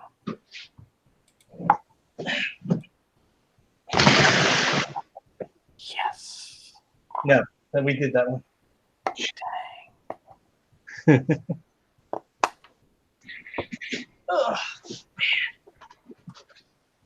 That was enough work. Is that it? Yeah. Yeah, John, that's from the storage unit the other day. If you go back to the very beginning of the video later, we'll talk about where it all came from and how much it was and all that happy fun stuff. 4 hours ago. Yeah, it was only 3 hours ago. I had to scroll back quite a ways. Oh, man.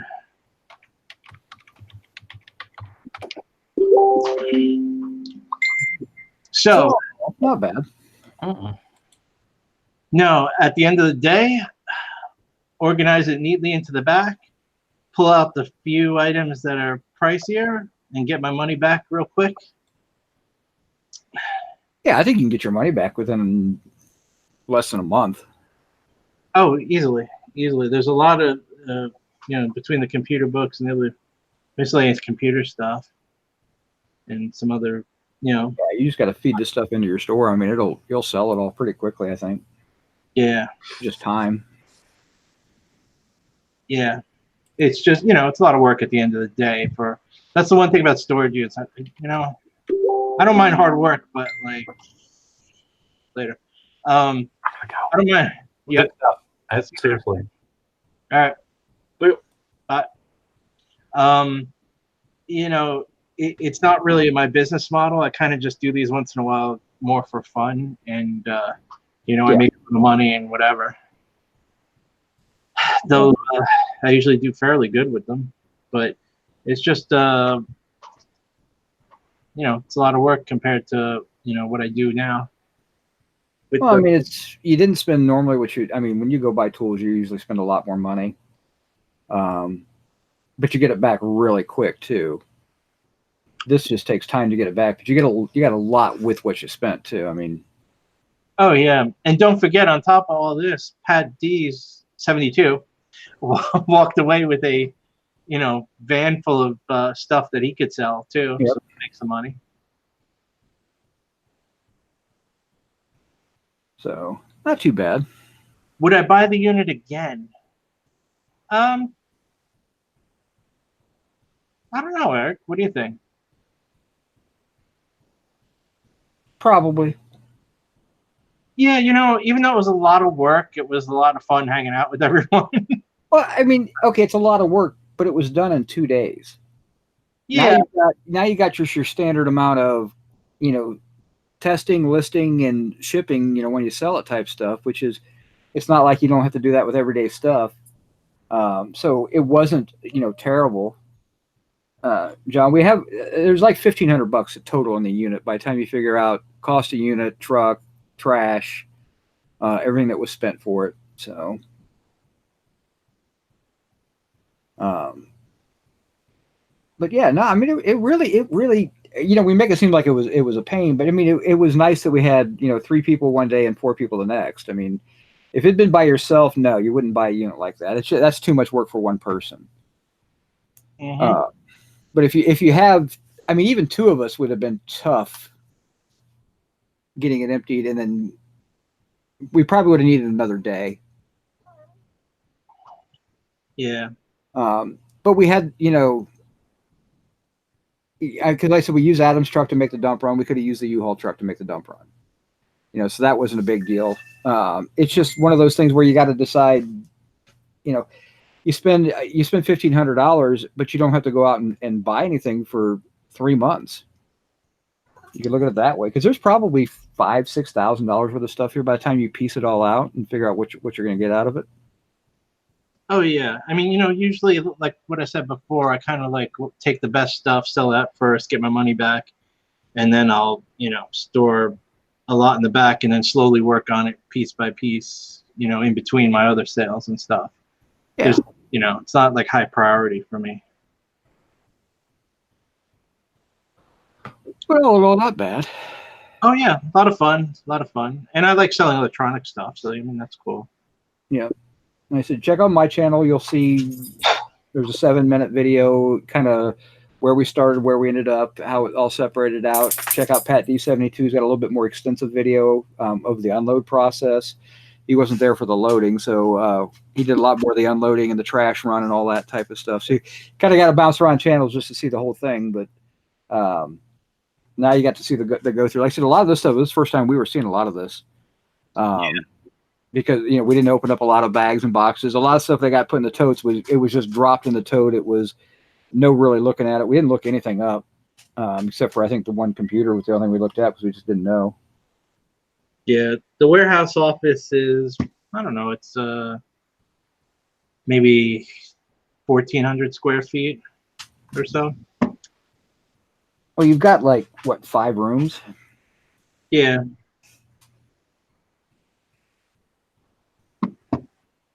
But not bad. Not bad. Yeah, I mean, I have it extremely organized with shelving and everything. It can fit a lot in that space.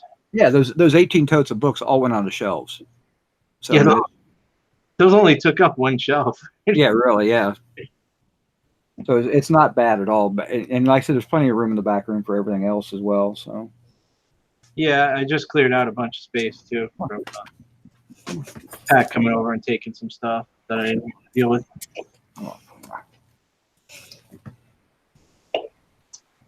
Auction puppy. Yeah, it definitely is. I thought Dusty left. What the hell is he doing back now? He's checking to see if he got his wrench back. Oh, should I put it back? No, I wouldn't give it back. Can't boot out Sherry and then not look at that. So. Oh.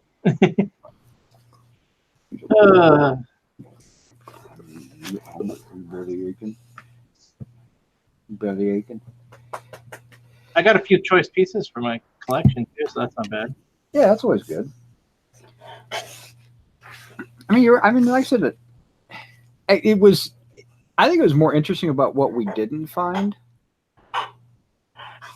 than what we actually found. I mean, because it just typical things you find in storage units we didn't really find. I mean, it was just kind of weird. Yeah, I'll tell you right now, John. Nevermore Antiques in the chat there. He would. Yeah, this is totally up his alley, especially that he owns a store now. Oh, See, that's yeah. my problem. I don't have a store, so I can't funnel this through a store. But man, it would be a big boon for someone like him because he could sell all of it, whereas I give a large amount of it away.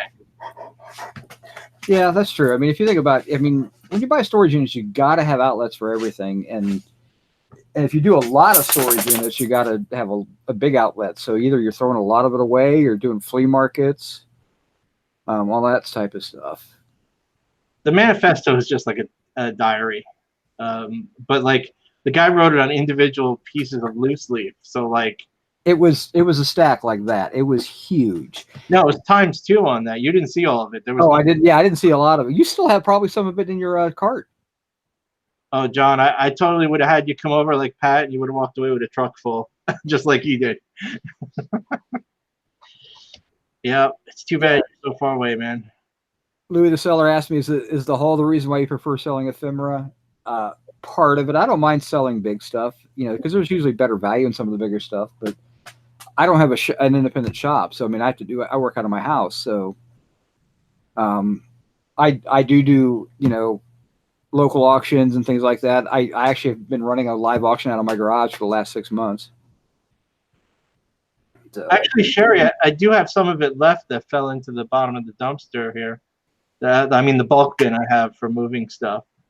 If you want it, I'll put it aside for you. You can mail it to her. Yeah. It was. I read a part of it. It was kind of weird. I mean, it's just like daily life stuff. So. Yeah, I went to ShopRite. I got some bags. I used those bags to wrap my stuff for the storage. Dumpster crumbs. That's awesome.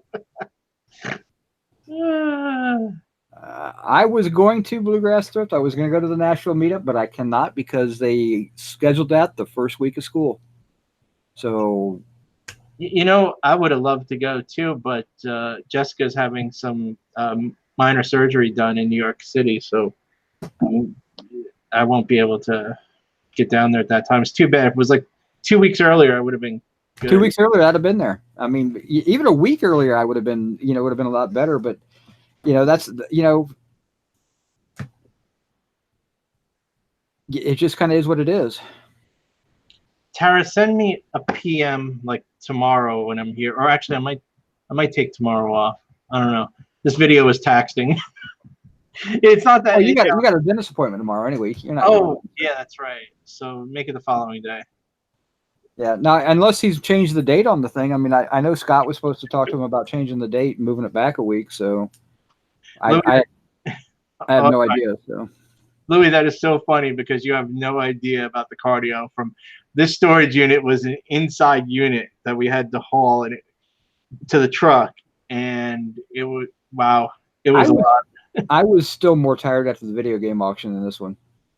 I can't believe that. I really can't. But you weren't the one rolling that bin, a quarter of a mile to the truck and back every time. So all I did was bid, and I had Eric move all the stuff. And of course, the very beginning, what do? I buy like 2,000 books. It was awesome. It was terrible. Oh. Yeah, we may be big fat guys, but we can move our asses when we need to. Let's just put it that way. But we're dead for about 3 weeks afterwards. So yeah, I mean, don't get me wrong. I move a lot. When I buy tools and machinery, I'm usually hauling hundreds of pounds of stuff. So it's nothing I'm not used to. But yeah, we moved about 4,000, 5,000 pounds of metal at the last big auction we went to. So yeah. Yes, the spin classes did pay off, Sherry. By spin classes, she means after we've drank enough, we spin around and fall down. That's what the spin classes she's referring to. So, no, one time she invited me to an auction, and I said I can't have spin class. That's great. When you say Sherry will come down and help us out. Yeah. We really do have to do some kind of like Northeast gathering of some sort. No one ever has a Northeast thing. I think we should all meet at Sherry's mud auction she goes to on Sunday. Was it Saturdays or Sundays? There you go.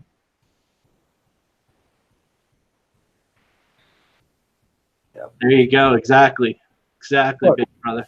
The sad thing is after we did this on Friday or Thursday and Friday, I went to an auction Saturday morning before I came home too. So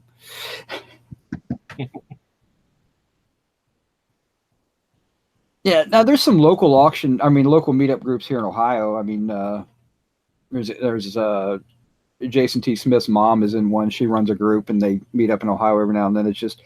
It's not very convenient when the meetup is to go to a tiki bar and talk about it and everything. And I can't go anywhere unless I can bring my 15-year-old son with me. So doesn't really, bode well to go to a bar for a meetup. So, yeah, that would put a damper. Yeah, on that. But yeah, August 23rd, 24th. That's the first weekend of school. I believe school starts the 22nd or 21st for us, and I would never have my son miss the first few days of school. So, Tommy, don't make me put you in timeout. So I was hoping to get to the Nashville meetup. I like Nashville. I used to work out of there. So, Louis, where are you from?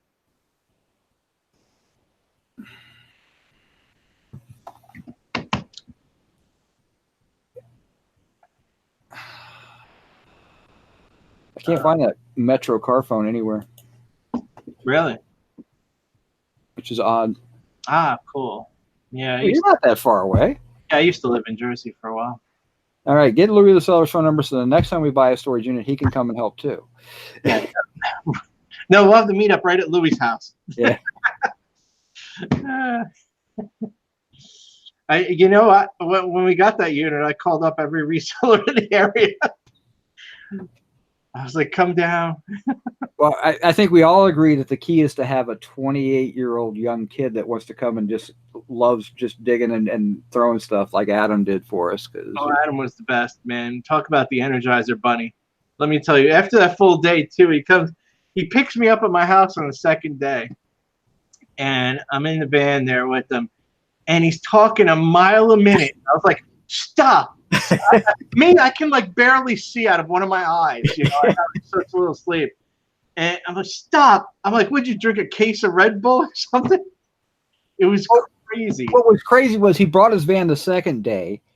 He said he's literally up at like 4:30 in the morning doing yoga and realizes, oh, wait, I got to take my van to the shop so I can unload it before I go and help these guys out. So he had to go and load that whole truck before he came and brought it up to help out. I mean, 5 o'clock in the morning, I was dead. And then he goes and drives up to Pat D's house, which is 2 hours in the opposite direction. Oh, it was crazy. He paid for it the next day. I believe the quote was his cat and his girlfriend were standing over him at like 11 o'clock in the morning, wondering if he was ever going to wake up that day.